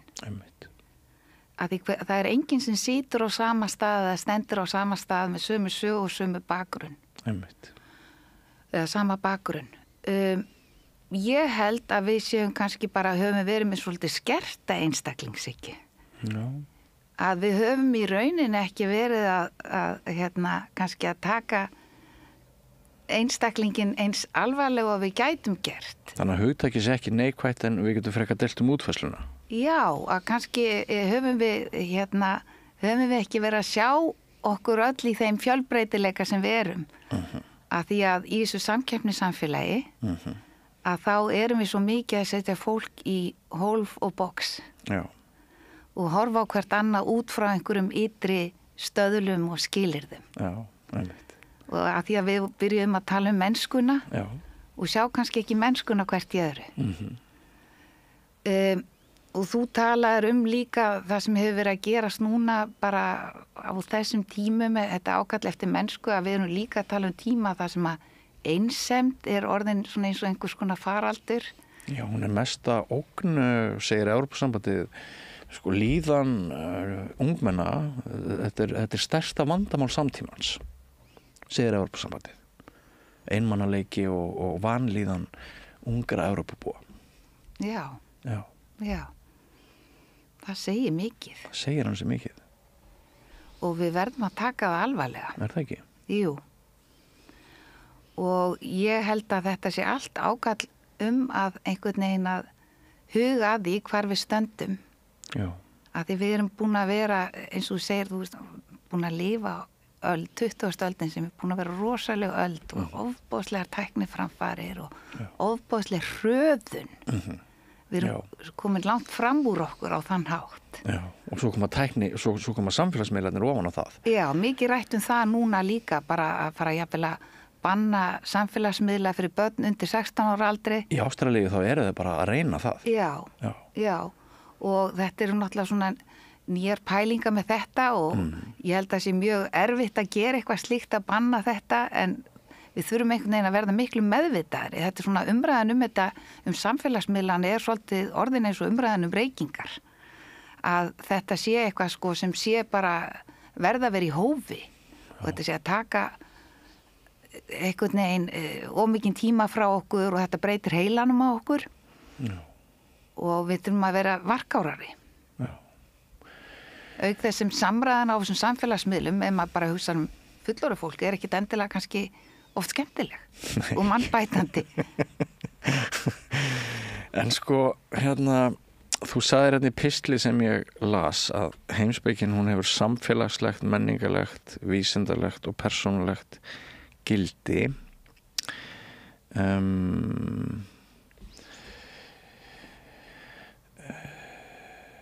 Efnishyggjan sem þú nefndir líka áðan, það hefur ekkert verið í tísku að hugvísindi bara þótt heimspekin sé svona breytt svið eins og þú segir þarna, hafa ekki bara hugvísindi átt undir högg að sækja? Hugvísindi? Já. Það nú bara tölfræðilega rétt að það hefur orðið fækkun í hugvísindum núna undan farna áratugi víðum heim. Og líka vegna þess það hefur verið skorið niður að því að kannski ekki verið nógu ábatasamar greinar eða eitthvað þess áttar. Til dæmis kennsla í fornmálum hefur átt mjög undir högg að sækja. Til dæmis það ekki lengur víða ekki lengur kennd latína og forngríska sem var bara svona hluti af háskólum. Jú, það ekki synd? Þetta er svolítið sorglegt alls saman. Hefði ekki verið gott að hafa þetta áfram í þessum gömlu menntaskólum, MR og MA og þetta kannski ennþá í MR? Jú, ég veit, já, þetta bara, nú bara hægt að mennta, nú ekki lengur, við ekki hægt lengur að mentast í þessu. Nei, ég veit. Og af því þetta náttúrulega alveg dýra að svona vöggu okkar menningar. Akkurat. Og sögunni. Bara þetta. Já. Og í sjálfu sér að þá kannski skiptir ekki öllu máli hvað maður lærir. Já. Það bara hvað maður lærir við það að læra. Já, einmitt. Að öll menntun getur verið gagnleg. Já. Og auðvitað synd að þetta farið og ég get haldið upp mikilli varnaræðu, haldið mikla varnaræðu fyrir hugvísindi af því að mér finnst þau skipta miklu máli í menningunni. Það finnst mér líka. En við höfum lifað núna tíma þar sem að svona verðmæti sem virðast ekki fallin í einhverja reikniflokka og verða ekki metin í einhverjum peningum að þau hafa átt undir högg að sækja. Já. En ég sé það bara líka á mínum nemendum og það eru líka bara tölur til það að fólk sem menntast í hugvísindum að þeim gengur ágætlega launarlega og starfslega. Já.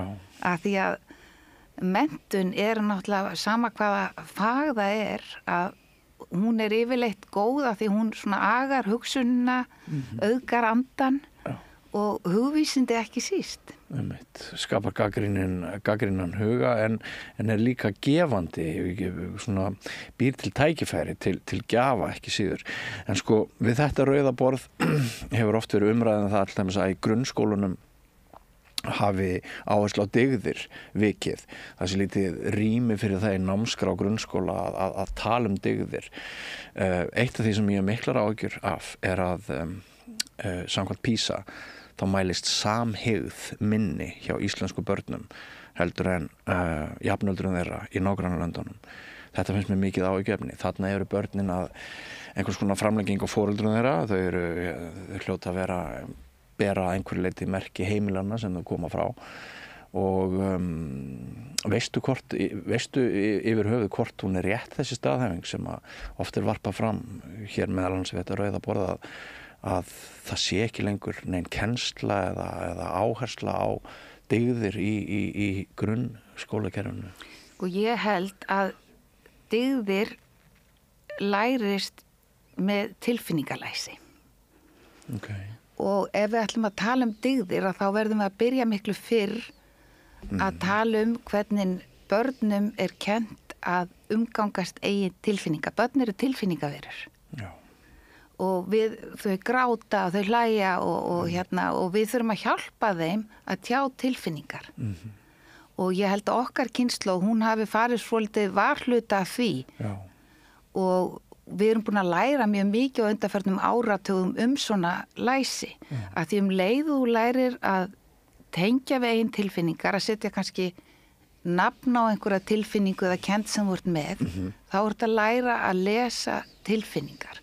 Og þá leið samkennir þú sjálfum þér. Og þar byrjar samkenndin. Að þú finnir til í sjálfrið þér. Finnir til með sjálfrið þér. Já, þarna einhver tilfinning. Ég eitthvað smá hrygg. Já, þetta hryggð. Já, og það þarf að hjálpa börnum að vera með tilfinningu, ekki bara sussa á hana. Já. Heldur leyfa tilfinninguna að vera, því ef þú leifir einhver að vera að þá getur það líka breyst. Að því að við erum þekkingaverur sem erum skynverur og tilfinningaverur. Og vitsmunirnir þetta allt samspil. Þannig ef við lærum að samkenna okkur með einhverjum kendum að þá erum við komin líka með auðugra innra líf til þess að geta samkennt með öðrum. Skiljið þið rétt að þér finnist þá sem þetta sé meira verkefni heimilanna en menntastofnanna eins og grunnskólana? Mér finnst þetta bara verkefni allra og Valgerður Ólafsdóttir, konans Kára Stefánssonar, hún skrifaði bók fyrir leikskólabörn sem ég held að heiti Saga tilfinninga. Ég bara greip hann daginn að því nú á ég lítið barnabarn, eða 2 lítið barnabarn og greip þess að bókasafni daginn og hún hafði verið að kynna sér þetta í sínum fræðum, í sálfræði í Chicago, að hvernig við kennum börnum tilfinningalæsi og ég held að þetta sé byrjun á því að geta sem sagt að dygðir að þær eru já, ætla ég að standa með sjálfur mér. Sem forsenda fyrir því að standa með öðrum eða verið hrekja einhvern annan á skólalóðinni, get ég fundið til með honum, get ég staðið með honum. Já. Og get ég sett mig í spor hans. Já. Þannig að þú veist að þá ertu komin með jarðveg fyrir eitthvað eins og dygðir. Já.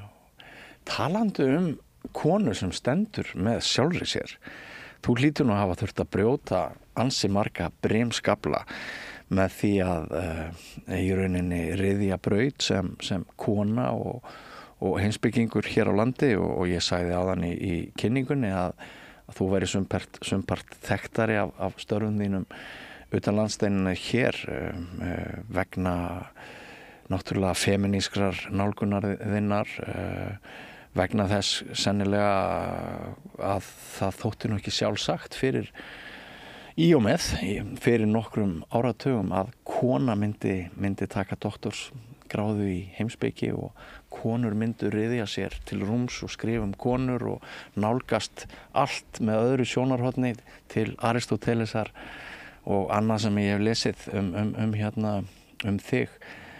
Hvernig, hvar feist þú styrk til þess að standa nægilega mikið með sjálfreiðir til þess að... Námslán. Já, efnislega þá skiptir námslánin alveg gríðalegu máli. Já, ég bara fór til erlendis og fór mjög snemma erlendis, bara 20. Mér langaði ekki að fara í heimspekiháskóla, það voru bara gaurar þar sem hefði verið með mér í menntaskóla og þeir voru annarkvort kommar eða einhverju svona frjálshyggjumenn og það var ekki mín leiðin í heimspeki. Þannig ég þurfti að fara í burtu og vera annar staðar og finna sjálfa mig í þessu og finna mér eigin farvegi í heimspekinni. Og ég hef verið að því allar götur. Og það var bara í rauninni að fávisku, ég fór út í heimspeki fávisku á þann hátt að mér langaði að fara bara á einhvern stað þar sem ég gæti bara hugsa sjálf. Og það hefur alltaf vakað fyrir mér og leið kom inn í heimspeki sem var á þeim tíma 1980 ofsalega karlhverf út allan heim og ég lærði í Bandaríkjunum svo seinna í Þýskalandi og það var litið svo að konur hefði ekki verið heimspekingar og rannsóknir síðust áratug hafa svo sannarlega sýnt fram á að það hafa konur verið ævanlega stunda heimspeki og það er búið að grafa upp mjög mikið af verkum eftir hvern heimspekinga. Svo var heimspekin mjög svona lituð þessari vísind og tæknihyggju 20. aldar. Þannig að það átti bara að vera að greina hugtök og ógulega svona samkeppni að hafa rétt fyrir sér og mesta rósi var einhvern veginn að kveða hinn í kútin og eitthvað svona og mér fannst þetta ekki vera mín leiðin í heimspekina heldur. Þannig að ég ánætti að snemma svona heimspeki þess að hugsa mannin heildstæðara sem huga og sál og líkama og líka bara finna svona manneskinn sem ég stað í heimspekinni. Þannig að ég upplifiði bara svona á vissan hátt jaðarstöðu og ég hef alltaf litið svo á jaðarstaðir þekkingafræðilegt forskot.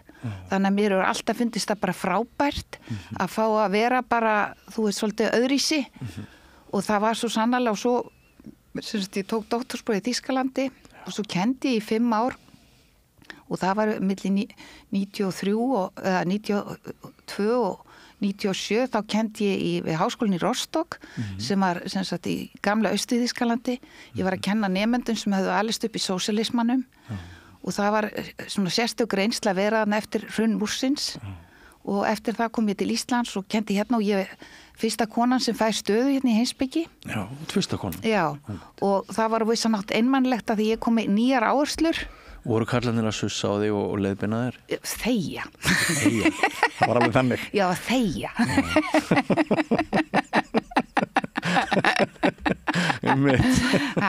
Já, þegja. Hvað áttur að gera? Það áttur bara að þegja? Nei, sko ekki, já, bara láta sem að væri ekki þarna. Já. Puntudúkka? Þannig að ég bara hélt áfram að gera það sem ég alltaf gert. Og bara fór mínar eigin leiðir í þessu og þessar feminísku áherslu voru hvort á þessum tíma að byrja, þú veist, að það var að hefjast þvílíkt blómaskeið og endurnýjunaskeið í heimspekin út af þessu því konur voru að byrja að koma inn og fleiri hópar voru byrjaðar að koma inn. Þú veist, fötlunar, heimspeki og alls konar og miklu meiri fjölmenningar áherslur og svona. Heimspekin maður fór að fatta heimspekin meira en frá Plató til NATO. Já. Og þannig að hún var að auðgast svo mikið á þessum tíma. Já. Og þannig að ég fór mjög mikið bara að taka inn feministkar áherslur og rannsaka sögu kvenna í heimspekinni og leið kom upp í mér sterk löngun, sko líka, mér fannst leiðilegur þessi kappræðu stílar einhvern veginn að hver klárastur í herbygginu, eða í kennslustofunni og finna aðra leið til að iðka heimspeki og ég, einmitt þessna fór ég að rannsaka svona heimspeki tilfinninga, heimspeki, hvað maður að segja einhvern veginn að við erum líkamlegar verur, að við erum tengslaverur, löngunin til að skilja, allt þetta, fari í þetta mannlega að ég hef alltaf litið svo á að heimspeki væri sérstök að því leiti og það var þess vegna sem ég leyfði mér að fara út í hana, hún persónuleg. Ég ekki bara að læra eitthvað, að innbyrða einhverja þekkingu, nei, ég mín eigin rannsóknarstofa. Er það þess vegna sem empírískar rannsóknir henta ekki? Ég heimspeki, sko, empírískar rannsóknir eru náttúrulega í náttúruvísindum og svo í félagsvísindum sem eru kannski að telja hvað eru margir þarna megin og hvað hinum megin. Við í heimspekinni höfum bara okkur sjálf. Þess vegna segja alltaf við erum okkar eigin rannsóknarstofa og rannsóknarstofan ekki bara höfuðið og einhverja þekkingu, heldur hvernig við upplifum heiminn. Þannig að ég ányti að snemma því sem er kallað svona fyrirbærifræðileg nálgun, hvernig ber heimurinn, sko hvernig bara upplifi ég heiminn og ég hef áhuga á því sem er kallað vitundar heimspeki að því ég held að vitundin sé stóra heimsálfan sem við erum enn að uppgötva og við eigum eftir að uppgötva miklu meira vitundina á komandi áratugum og öldum og sérstaklega núna á tímum gervigreindar að þá er svo mikilvægt að rannsaka þetta frekar og ég í rannsóknum með hugarfræðingum, vitsmunafræðingum, sálfræðingum og að rannsaka á þessu sviði. Þannig að líka einmitt til þess að mér finnst gera heimspekina mennskari og þekkinguna mennskari, að við getum lært að tala saman frá mennskari stað og getum verið meira við sjálf. Já, í þessu samhengi þá hefur rætt hugtakið skyn, finningu. Geturðu útskýrt það á mannamáli á 1 mínútu? Skynfinning? Já, hvað skynfinning? Hvernig finnst þér að sýta hérna núna? Finnst það gaman? Já. Áhugavert ég að læra og þegar ég að læra þá finnst mér gaman, þá finnst mér tíminn ekki vera að liða til einskis. Þá er hann gjöf. Sko, þú sagði fyrst, minnst það gaman, þá var þannig að þú sagðir eitthvað, já, ég hérna núna það gaman og svo sagður, þegar mér finnst gaman þarf ég að læra eitthvað nýtt. Þannig að þú komst með eitthvað almennt upp úr, þú talaði fyrst þig sem situr hérna og svo komstu með almenna staðhæfingu. Þegar mér finnst gaman að því ég er að læra eitthvað nýtt og þegar það er gaman, þá læri ég eitthvað nýtt. Þú komst þá með einhverja almenna staðhæfingu menntun og hún var heimspekileg. Þú komst með einhverja alhæfingu, já, ég er hérna Björn og upplifa eitthvað, en þegar ég upplifi svona, þá er ég að læra eitthvað nýtt. Þetta er heimspeki menntun. Ef að menntun er skemmtileg, eða einhvern veginn, eða það er gaman, eða ég get dvalið við hana, þá læri ég eitthvað. Og þetta er nákvæmlega það sem menntunar og uppeldisfræðingar hafa sagt á 20. og 21. öld, að þegar okkur tekst að dvelja við eitthvað, að vera í núvitund, eins og maður getur líka sagt með einhverju, að halda áfram að reyna að skilja eitthvað, að þá lærum við. Þannig að það sem ég er að segja, þú tókst einhver upplifun að standa hérna, það sem gerist eitthvað og þú komst með mennta heimsbyggju, uppeldis heimsbyggju út úr því og þá varst að tala út úr skynfinningu. Sem er sambland tilfinningar og skynhrifa manns. Þú nýttir eigin upplifuna þekkingu til þess að alhæfa. Já. Þú varst ekki með innistæðulausa þekkingu. Þú varst ekki bara með eitthvað aðlesið sem þú hafði lesið á netinu eða eitthvað lært í skóla. Ég bætti hennu persónulega við Þið persónulega varði jarðvegur til að koma með heimsbyggilega staðhæfingu. Já. Þetta var ekki innistæðulaus þekking. Nei. Þannig að þú varst að nota þína eigin innistæðu, það sem upplifinum var með inn á bankareikningu, sko, upplifinu eins og bankareikningur eða bara, sem við nýtum til að pæla út frá.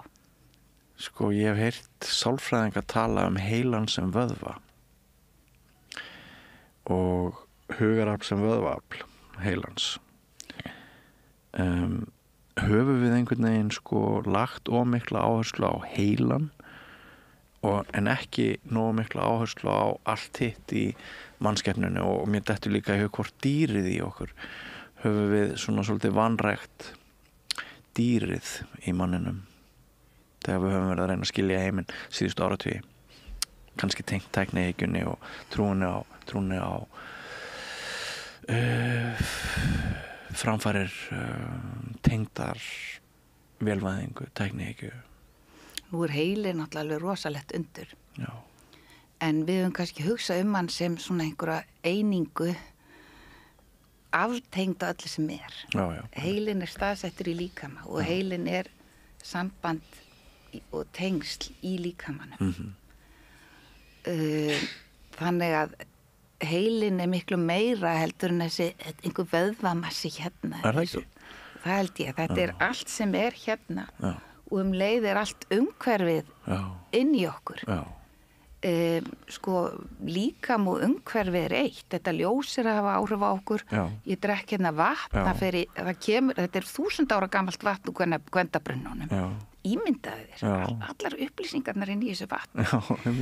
Og hérna það fer inn í mig og það fer út mér aftur og fer eitthvað út í heiminn. Við erum eitt með umhverfinu. Og sko þegar við erum bara að sitja hérna þá erum við að taka inn alveg ógrynni af upplýsingum í gegnum það sem við sjáum, hvað við heyrum, hvernig við sitjum, hvernig líkamsholningin er, hvernig okkur líður hvort með öðru. Þetta er allt að hafa áhrif á okkur.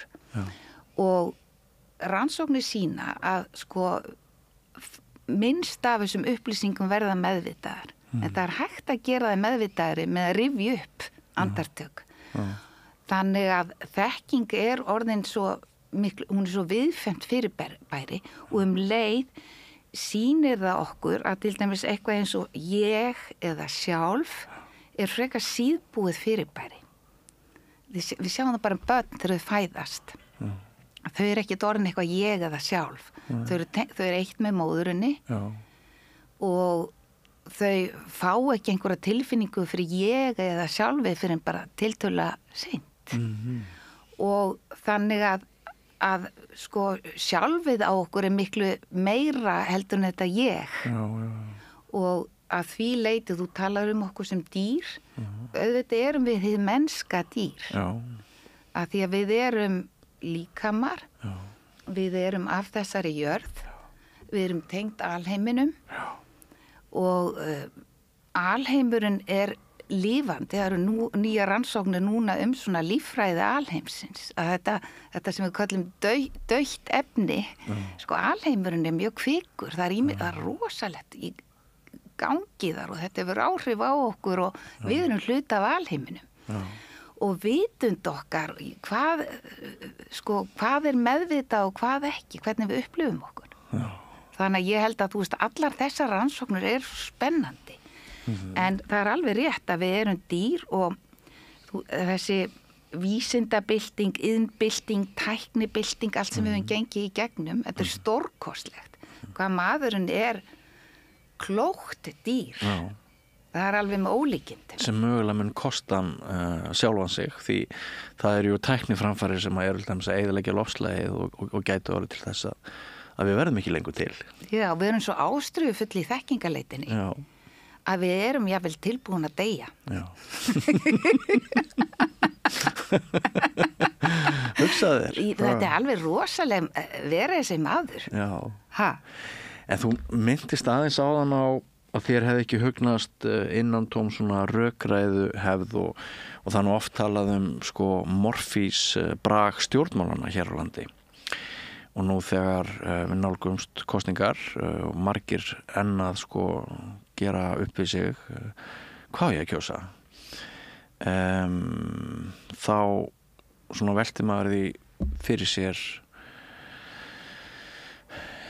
hefur Íslands stjórnmálahefð bara svona eins og stjórnmálahefð annar ríkja í kringum okkur, þetta ekki sko erum við ekki komið svolítið langt frá svona einsta kjarna mannlegar tilveru þegar við svona skrútinerum íslenska stjórnmálaumræðu hefðbundna. Þú færð 1 mínútu til þess að ræða mjög flókið mál og þú kemur bara með einhverja frasa og svo kemur næsti og hérna heiðarleikinn og raunverulegt inntak hluta, það náttúrulega víkur. Hefur ekki stjórnmálin borið af leið í hérna, er ekki vitið svolítið komið úr stjórnmálunum, þetta ekki orðið bara svona fyrirsagnir og soundbites og eitthvað svona búm, búm, búm, þú þarft að vekja einhver hughrif mjög hratt, við höfum engan tíma lengur til þess að skoða neitt, við leggjumst ekki með íhygli yfir það hvort það er innistæða fyrir þessum rökum stjórnmálamanns eða ekki, heldur bara svona hver er flottastur. Einstaklingshyggjan sem við ræddum áðan, hún er svo sannarlega búin að vera ábyrjandi í hérna aðdraganda þessara kosningabaráttu þar sem umræða hneyksli einstaklinga hefur verið miklu meiri heldur en umræða málefni. Hvert er ég að fara? Ég reyna... Ég held þú ert að lýsa svona upplýsingaafþreyingu. Upplýsingaafþreyingu? Já, stjórnmál og fjölmiðlar, þetta sé svona upplýsingaafþreying. Já, kannski er ég að því ég mitt. Og hérna, og þú ert að kalla eftir einhverju svona stjórnmálaumræðu sem gæti verið heimsbyggilegri kannski. Já, á dýptina meira. Á dýptina meira. Já. Nú snúa stjórnmálum völd og hafa alltaf gert það. Já. Og við höfum náttúrulega í frekar skamman eða nauman tíma svona í veraldarsögunni búið við eitthvað sem heitir lýðræði. Og lýðræði er ennþá í mótun, við vitum það. Já. Og þú ert að tala hvernig sko við höfum ímynda okkur, við hefum ofsalega möguleika á lýðræði núna með opinni umræðu, netinu, allir geta setið hérna við sama borð. Interneti sem háskóli almennings. Já, allt þetta. Það sagði henni rómantísku fyrir 20 árum. Já. Já, hvað hefur orðið? Einmitt, hvað hefur orðið? Já, en sko, svo komum aftur á stjórnmálum. Að þá náttúrulega einn helsti stjórnspekingu 20. aldar, Hannah Arendt, hún var nú svo hérna sko hvað maður að segja, hún var með svo svona ákveðna svona kalda sín á stjórnmál, þetta snýst bara hagsmuni. Þetta eru hagsmunaverðir, þeir eru að gæta hagsmunina ákveðna afla í samfélaginu og þess vegna snúast stjórnmálum lygar, þau snúast ekki sannleika, af því að það er bara verið að keppast að hafa betur í hagsmunabaráttu. Og þess vegna er þetta bara tæknileg stjórnmál, það sem strategísk hugsun ríkir. Ef við viljum fá einhverja raunverulega stjórnmála umræðu, þá verður hún einhvern veginn að vera til hlýðar við þetta hagsmunakarp. Já. Og það er einhver staðar annar staðar, þannig að hún sá fyrir sér einhvern svona annan vettvang. Já. Og ég veit ekki hvar hann gæti verið. Nei. En oft okkur dreymdum að hann gæti verið í opinberri umræðu. Já. En ég held enn sem fyrr að sko okkur skorti kannski núna, ég ímynda mér, að okkur skorti kannski mest stað fyrir umræðu þar sem að við getum verið við sjálf í umræðinni. Já. Það er til dæmis mikið tala slaufu núna, ég veit, þú veist, og mér er svo sem alltilega slaufa hinn og þessu, það er ekkert að því, ég maður þólum það alveg. En það er sagt, já, þá við megum ekki vera vanþroska og allt þetta. Og ég er sammála þeim punkti að því leiti að við erum svolítið mikið svona, ég hef rétt fyrir, þetta er svolítið svona mikið ángja því, ég hef rétt fyrir mér og þú hefur rangt fyrir mér. Já. Og heimspekileg umræða, hún felst í ekki að bara stimpla hvert annað rétt og rangt, heldur, heyrðu, reynum að skilja eitthvað betur saman. Já. Og að því að við ættum að hafa forsendur til þess. En ég held að við verðum til þess líka að læra að tala frá dýpri stað. Já. Og það er þess að tala um þessa skinnfinningu. Já. Að það er að tala frá stað þar sem ég get verið ég sjálf. En leið kallar það að ég get treyst viðmælandanum til að hlusta á mig, til að leyfa mér að tala til enda. Og það er svona, sko, þess vegna er það fyrsta sem ég kenni mínu nefndum, það er að hlusta. Já. Virkhlustun. Og virkhlustun, að hún felst fyrst og fremst í því að tengja við því sjálfa. Já. Að taka eftir hvernig maður hlustar. Já. Það er ekki bara að leyfa hinum að tala, bíða eftir að hann klári. Það er að reyna að skilja hvað hinn er að segja, reyna að hafa svona, það er svona þekkingarleg samkennd, ég ætla að reyna að skilja. Já. Og leið að taka eftir að svona halda svolítið aftur á sjálfur sér, ekki bara bíða eftir að komast af, mér langar svo leiðrétt að segja þetta betur, ég veit betur, ég get sagt þetta betur, þú meinar örugglega þetta, bíða með það, halda aftur af sér. Já. Og ég held að þetta þurfi að kenna miklu betur í skólum. Já. Og þetta er ekki bara að hægja á sér. Þetta er að tengja við okkur sjálf. Þetta er innri hlustun. Og þá erum við orðin heimspekileg. Já. Mér fannst við sjá sko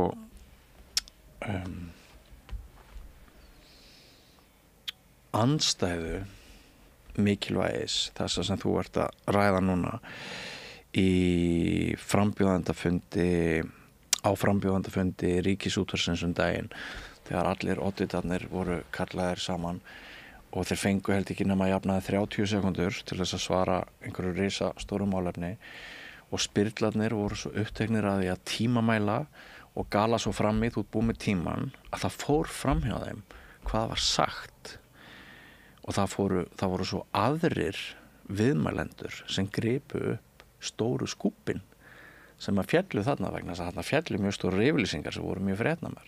Spyrlarnir fjölmiðla fólki sjálft. Það var svo upptekið af forminu. 30 sekundur. Allir tala jafnt. Að hlustunin var ekki bara óvirk, hún var bara engin. Þetta snerist bara einhvern veginn í mínum huga allt formið, ekkert inntakið.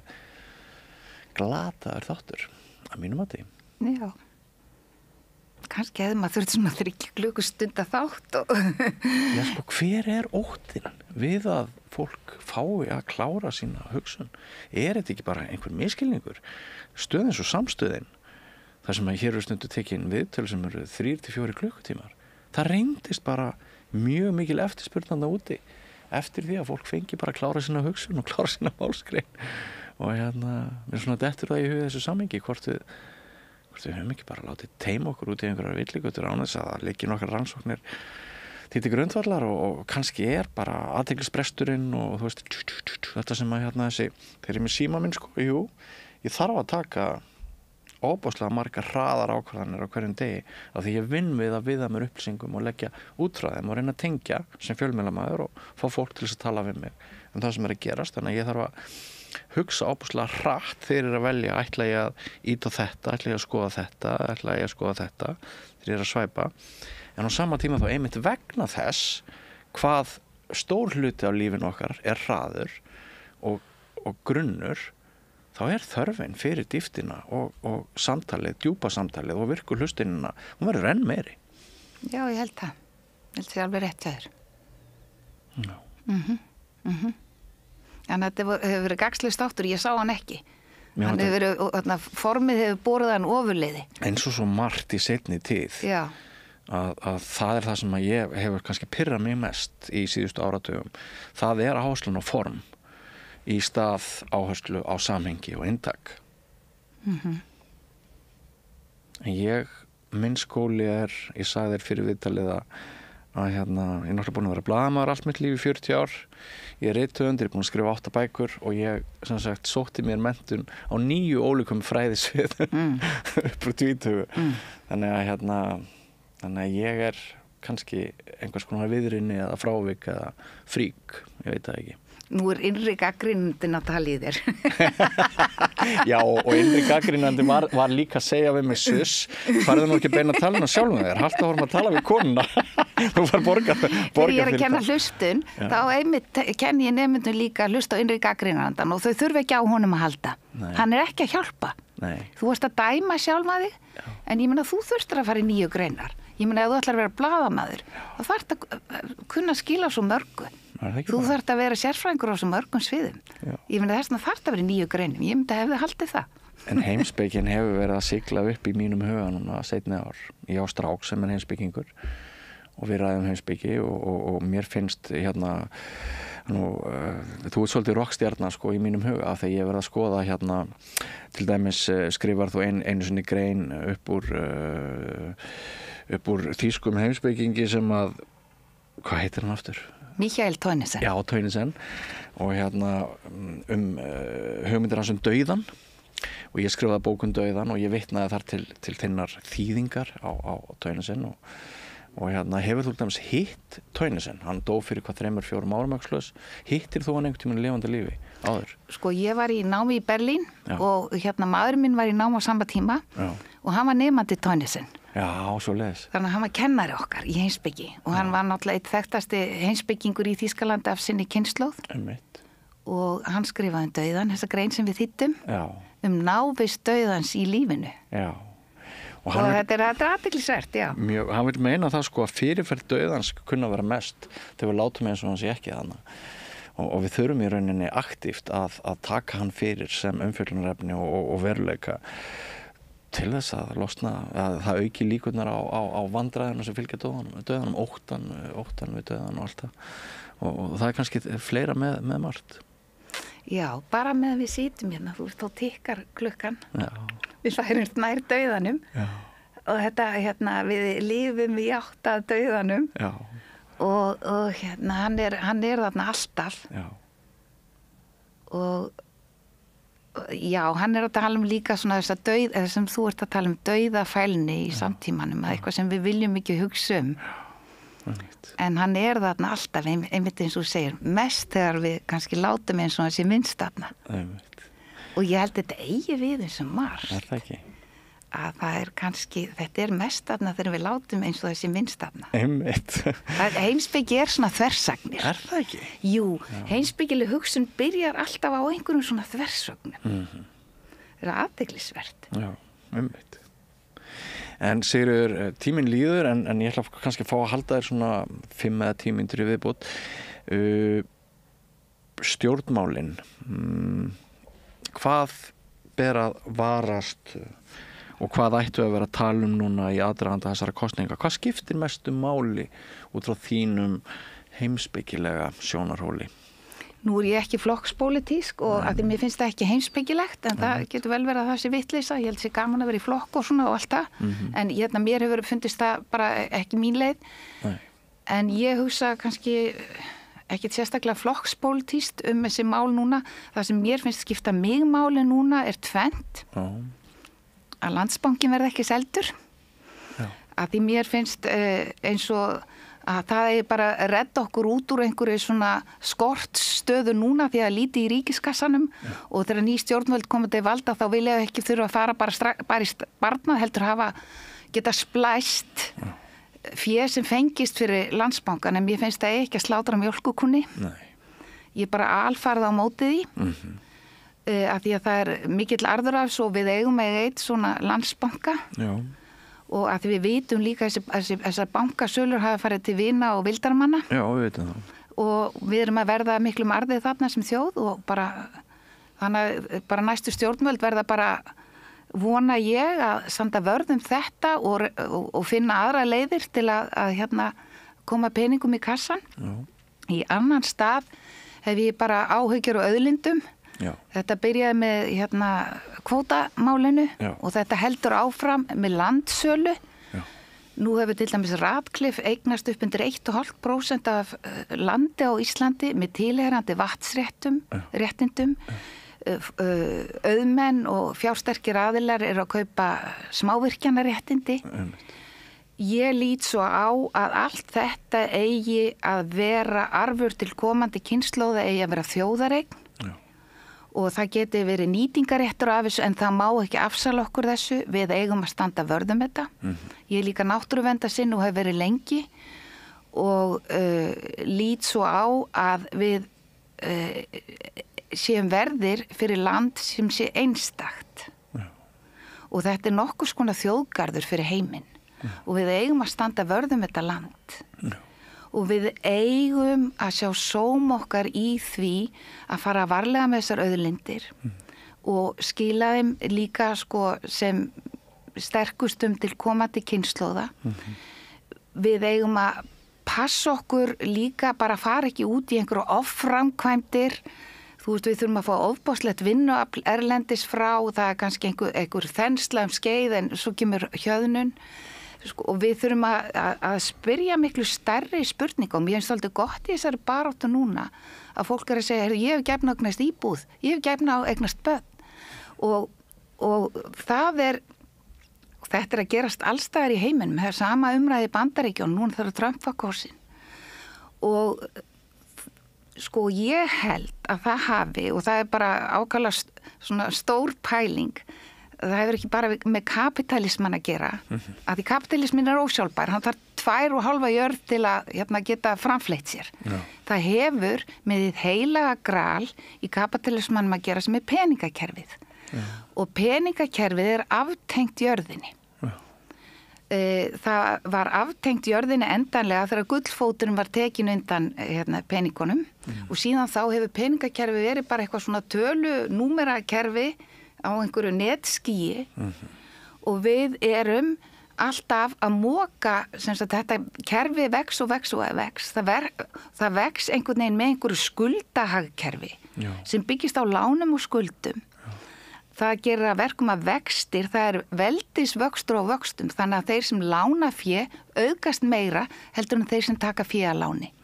Þannig að fólk sem skuldar, og við erum öll skuldarar, erum að halda uppi peningakerfi sem að fáir einstaklingar eiga sem græða veldisvexti á vöxtunum. Þannig að við erum að vinna fyrir þetta peningakerfi og ég held að þurfa að leiðrétta þetta peningakerfi og þannig að þetta er miklu stærra mál, þetta er glóbal mál. Og ég held að það sem er að gerast núna, að það er búið að vera núna undanferðin ára og þetta er að gerast með svona þessum populisma eins og sagt þessum byrjar með einhverjum hægri populisma, þetta er orðið vinstri populismi líka, að þú veist það er allstaðar andstæða við hnattvæðingu og það hefur með þetta hnattaræna fjármagn að gera og það hefur fyrst og fremst með þetta peningahagkerfi að gera.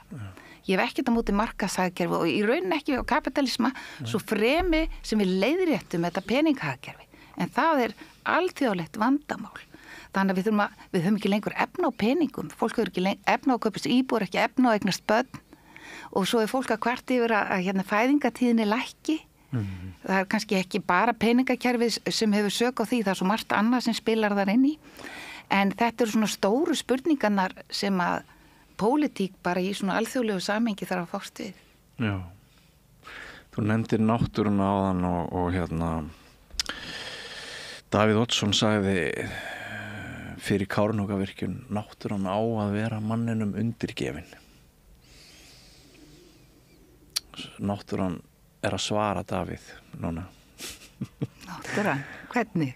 Hún getur hrist okkur mennina af sér og svo heldur bara jörðin áfram. Já. Það er nú þessi náttúra sem á að vera manninum undirgefin, hugsaðu þér. Sum orð þau eldast verri en önnur. Já, Davíð Oddsson er náttúra. Kannski að hann átt að hlusta betur á náttúrunni í sjálfum sér. Já, kannski að hann átt ekki. En ég menna hann er bara þessi kynslóð. Já. Og hann fór þessa leið. En gaman að heyra þér að það er svona peningana og myndi mér nú á svolítið á suma kafla í minn eigin bók spillinguna. Já.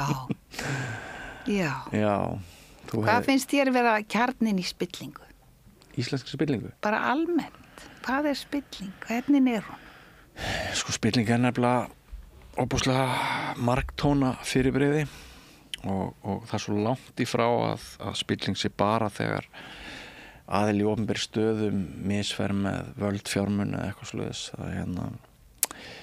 Hún er sko spilling er í þessari bók sem sem ég nefndi hér, Besti vinur Aðal, þá er mjög mikið þá fer ég semst þá leið að ég nálgast hana meðal annars út frá heimspekilegu sjónarhorni og siðferðislegu sjónarhorni. Kollegi þinn upp í HÍ, Henry Alexander Henriksson, hann er mér til ráðgjafari út frá sjónarhóli heimspekinnar. Svo nálgast ég hana félagsfræðilega, ég nálgast hana sakfræðilega, annar kollegi þinn Guðmundur Hálfdanarson, síðan nálgast ég hana leikmannalega og þólendalega, ræðið þólendur. Ég nálgast hana út frá blaðamennsku sjónarhólinum. Heildan niðurstaðan er að land eins og Ísland sé alveg einstaklega viðkvæmt og útsett fyrir spillingu og mér finnst ég alveg sjá það núna í aðdraganda þessara kosninga að það er mjög auðvelt að spilla, eyðileggja, láta eins og eitthvað sé annað en það er. Lega okkar er viðkvæm, auðsöfnu sem hefur farið á örfáar hendur er mikið mein.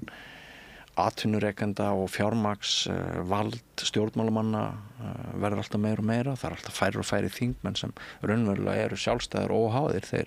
Þeir ganga erinda sem við vitum ekki hver eru. Við sjáum dæmi til dæmis einn frambjóðanda í Norðurlandskjördæmi eystra sem er kemur maður úr fiskeldinu og tekur efsta sæti þar af manni sem hafði verið, sem vitað til að Þorsteinn Már hafði sagt að væri ekki góður fulltrúi Sjálfstæðisflokksins í Norðausturkjördæmi. Sumir segja þetta nú ekki í bókinni, en sumir segja að nú sé fyrirtæki eins og Samherji komin yfir í miðflokkin. Þeir hafi verið kannski ein aðal ástæðan fyrir því að við höfum séð miðflokkin dafna, sprett upp og allt það. En já, ég veit að þetta er ekki alveg svarið við spurningunni þinni, en þegar bókin er heldur ekki ódýr lausn eða hún leitast ekki við að koma eitthvað ódýrt, einfalt svar. En ég held að einmitt hún er, eins og þú segir, þetta er allstar, þetta gegnsýr allt, þetta gegnsýr pólitík allstar, þetta gegnsýr allt. Og ég held að ég hef ákveðið að fara ekki í pólitík þegar ég var í fyrsta bekk í gagnfræðaskóla. Þá var ég í nemendaráði og fyrir minn bekk, fyrsti bekkur í Gaggó, 13 ára og yngsti bekkurinn þá í Gaggó og ég man það var haldið eitthvað ball á hefum nemendaráðs og svo var afgangur á lindubuffi. Það var svona kassi með lindubuffi sem hafði ekki selst á ballinu og það var ákveðið að skipta lindubuffunum milli nemendaráðsmanna. Þetta er svo gott. Og ég hugsa með mér, já, svona eru stjórnmál. Þannig að það er ofsalega auðvelt að falla í þessa frestingu. Já. Og ég fekk mér lindubuff. Já. Og en ég var með óbræði munnin með einhvern veginn svona ennþá út af, ég sem að já, þetta, en svo er líka ofsalega erfitt að vera saklaus. Já. En það er náttúrulega kerfin bjóð upp á þetta. Já. Og Það er einn kafli í bókinni sem að held ég ber yfirskriftina stundum hefst bíllingin heima hjá okkur og það er svona siðferðislegt úrlausnarefni að nú getur foreldri fengið dagvist á leikskóla fyrir barnið sitt með einhverjum tengslum og klíkuskap og ætlar að segja já eða nei. Já. Ef þú segir já þá bara, það getur skipt fjárhag heimilis þíns öllu máli að báðir aðilarnir komist út á atvinnumarkaði en það getur bara haft allt með það að segja ef þú ert ung manneskja hvort þú kemst sæmilega af í lífinu eða ekki en á sama tíma þá veistu að þú ert sennilega að svindla á einhverjum öðrum sem var framan í röðinni og hvort ætlar að velja að segja nei takk, ég vil bara að barni komist inn á leikskólan þegar það á að komast inn og hann ætlar að segja já takk og strangt tekið ef þú segir já takk, ég vil að þú svindlir þessu fyrir mig og takk fyrir að vera í sama flokki og ég og takk fyrir þennan klíkuskap og bara frábært að og ég ger eitthvað fyrir því í staðinn skilur við Það einhvern veginn, það eins og aðhalds í eina vörnin gegn spillingu því það svo einhvern veginn, maðurinn svona græðgisvera líka Já, en núna sko þá þetta kannski líka baráttunum bjargirnar harðari en hún hefur verið yngstu börnin mín 2 það eru einu börnin mín á sem 5 sem hafa svona einhverjar áhyggjur af framtíðinni lífsbjargarlega, atvinnulega sannarlega húsnæðislega þannig bara útsæði hinna ríku hér á Íslandi sem getur eitt vonum eigið húsnæði í augnablikinu sem náttúrulega svakalegt og svo kemur náttúrulega umhverfisógnin ofan á þetta þannig að sko áhyggjur unga fólks í dag þær eru bara meiri við þurfum að fara held í nokkra áratugi aftur í tíman til þess að finna svona eins viðsjárverða tíma hjá ungu fólki eins og núna eru og þá þetta kannski ekki bara spurning græðgi heldur bara lífsbjarga komast af. Já, að komast af Já, leið og þú ert að horfa á sko alveg ofbóðslegan uppgang sko alltaf auðurinn að færast á færri hendur Já. Þannig að græðgi sko fáu orðin svo rosalega sterk Já, og hugsaður hvort freistni hvatinn að þú bara skráir því snemma í einhverja unglega hreyfingu mögulega einhvers fólks einhvers flokks sem hefur yfir í sér sterka spillingaráru sá hvati gæti ekki orðið að hann verði nú sterkari heldur en á langt skeið sko að því hefur verið haldið á lofti bæði í gamni og alvöru að ef þú ætlar að huga vel að björgum barnsins þíns þetta var sagt fyrir nokkrum áratugum reyndar skráðan í ungliðarhreyfingu Framsóknarflokksins eða Sjálfstæðisflokksins því það mun duga barninu betur í framtíðinni en öll heimsins háskólamenntun verðleikar eða dugnaður Já Einu sinni var þetta þannig þetta er ekki lengur þannig sko Nei en bara svona til marks Já, en það kannski þetta líka svona vandi flokkakerfisins sem þú ert að tala núna sko að þetta hafi kannski einhvern veginn verið en fólk upplifi líka flokka sem svona klíkur hagsmunaklíkur og og að þú þeir samhjálpar samtryggingar og allt þetta og svo þetta velferðarkerfi hinna ríku og allt þetta og þess vegna þú varst að tala það eru miklir umbreytingatímar núna í heiminum mjög miklir og það hefur með þessa spillingu að gera það hefur með þetta misrétt að gera og það hefur með umhverfismálin að gera þannig að þetta alltaf að koma saman núna þannig þessum 2 yngstu börnum þínum Já, ég rætti það og það þarf kjarna sko, það þarf súbstans til þess að standa af sér ósiðleg tækifæri sem kannski leiða til tímabundins ábata eða ábata í augnablikinu en ekki sjálfbær og stórskaðar framtíðina og þá komum við aftur á mikilvægi heimspekinnar, mikilvægi umræðu dygðir, mikilvægi umræðu samhengi hlutana og mikilvægi þess að við einblínum ekki bara á daginn í dag heldur hugsun til morgudagsins Já ég held að við þurfum sko, maður náttúrulega mikið búið að tala að breyta einhverju, þú veist svona í ytri kerfum en við þurfum líka að fara inn á við og þess vegna ég að rannsaka það líka núna að við þurfum til þess að ná betur saman til að geta tengst betur til að hjálpa hvort öðru að vera mennskari og hjálpa hvort öðru að vera meiri einstaklingar að því heimsbyggja á að hjálpa okkur að hugsa sjálf En til þess þarf þor og kjark. Þú svaraðir sko, þú vékst eiginlega undan svarinu á þann. Þú sagðir að námslánin hefðu verið það sem að þegar ég spurði þig hvaðan fannstu innri styrk. En viltu deila með okkur á persónulegum nótum í lokinu svona á þessu spjalli hverju þú þakkar það í tlams uppeldið þínu og fari og umhverfi að þú ert konan sem ruddir brautina fyrir öðrum hvern heimsbyggingum víðum heim? í hópi þeirra? Ég veit ekki. Í rauninni... Getur þú notað skinn hugtakið á svarað við þessari spurningu einhvern veginn? Nei, bara að ég held ég hafi hugsað með mér í hvað ætlar að eyða þessu lífi. Og mér fannst gaman að hugsa. Mér finnst það skemmtilegt ástand. En ég hef líka þurft að fórna ýmsu fyrir það. Já. Ég hefði vilja eiga fleiri börn. Já. Ég hefði kannski vilja njóta ákveðna hluta meira og eitthvað svona. Þannig að þú veist, það fylgjur öllu sem að gera líka ákveðna fórnir. Já. Og það bara svo hluta af þessu að einhvern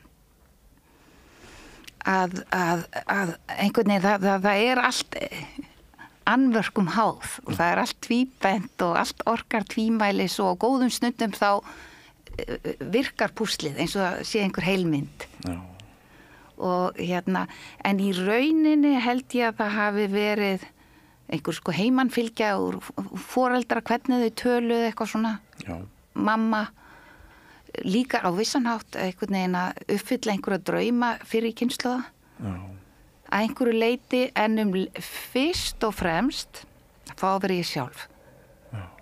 Ég held að hafi bara verið það að ég ætla að drösla henni í gegnum lífið eins og hún vill. Mér langar að enda þetta kannski á þeim nótum vegna þess sem þú sagði núna að í Ástralíu var gerð rannsókn á því hvernig fólki liði rétt fyrir dauðastundina.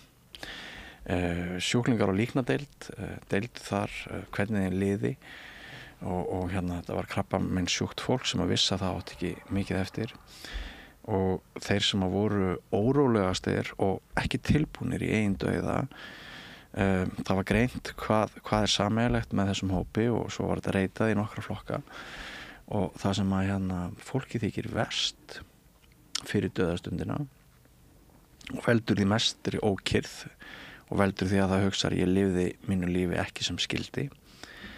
Það ef það stóð ekki með sjálfu sér. Ef því leið rétt fyrir dánarstundina eins og það hefði ekki staðið með sjálfu sér. Og af því nefndi áðan að það var kannski spjallinu sem við tókum áður en við settust hér en annarkot var það núna eða áður að ögurstundirnar í lífi okkar þær eru kannski ekkert svo rosalega margar sumir segja að séu 2-3 ár mestalagi 5 á einni mannsævi en þessar ögurstundir þú hefur örugglega þurft að glíma við nokkrar ögurstundir hvort þú ættir að degna eða halda áfram grjóthörð þótt að hafi kostaði fórnir og ef þið líður núna eins og það hafi verið fórnana virði og þú hafi staðið með sjálfur þá ertu hólpin. Ég held náttúrulega, ég hugsa oft það að því þú ert að tala dauðan, ég held að við þurfum að verða hetjur þegar við verðum gömul. Já. Ég er alltaf svona gamalt fólk sem bara líkaminn farin að gefa svo allt þetta. Já. Þú veist, þetta er ekki ennþá afstaðið. Nei, þetta er ekki ennþá afstaðið. Ég er alveg sammála með hetjuskapin og sjálfur ég farin að leita miklu meira í félagsskap aldraðra eftir visku þeirra heldur en fyrir 10-15 árum. Miklu meira. Mér finnst að hafa svo margt að segja. Já. Og svo eru gamlingarnir einna hugrakastir núna af því við varum að tala um spillingun áðan. Því að þú rekur ekki gamlingja eftir að hann er komin á eftirlaun. Hann getur skrifað frjáls status á Facebook, harðan status, hann sá ágjör af því að það kom einhver öfl og eyðilegi vinnun hans fyrir honum. Já. Þannig að það voru ungliðar, það voru stúdendar í París sem að leitu byltinguna 68 en núna er hugrekkið svolítið á herðum gamlingjarna. Heldur það? Já, ég held því fram allavega í bókinni Besti vinur aðal. Mér finnst það bara gott sambætt. Já. En Sigríður, það búið að vera einstaklega gaman að spjalla við þig og þetta þróaðist nú meir út í samtal en viðtal en kannski ekki vera fyrir það. Hvað myndi heimspekin segja um það? Nei, þetta út á það gengur þetta. Já. Það gengur út á samtalið, er það ekki? Jú, ég held. Það getur bara frá netið. Já, forréttindi að fá þig hér á Rauða borðinu og ég vona við eftir að hittast aftur og ræða síðar eitthvað allt annað. En kæra þakki fyrir komuna. Já, þakka fyrir spjallið.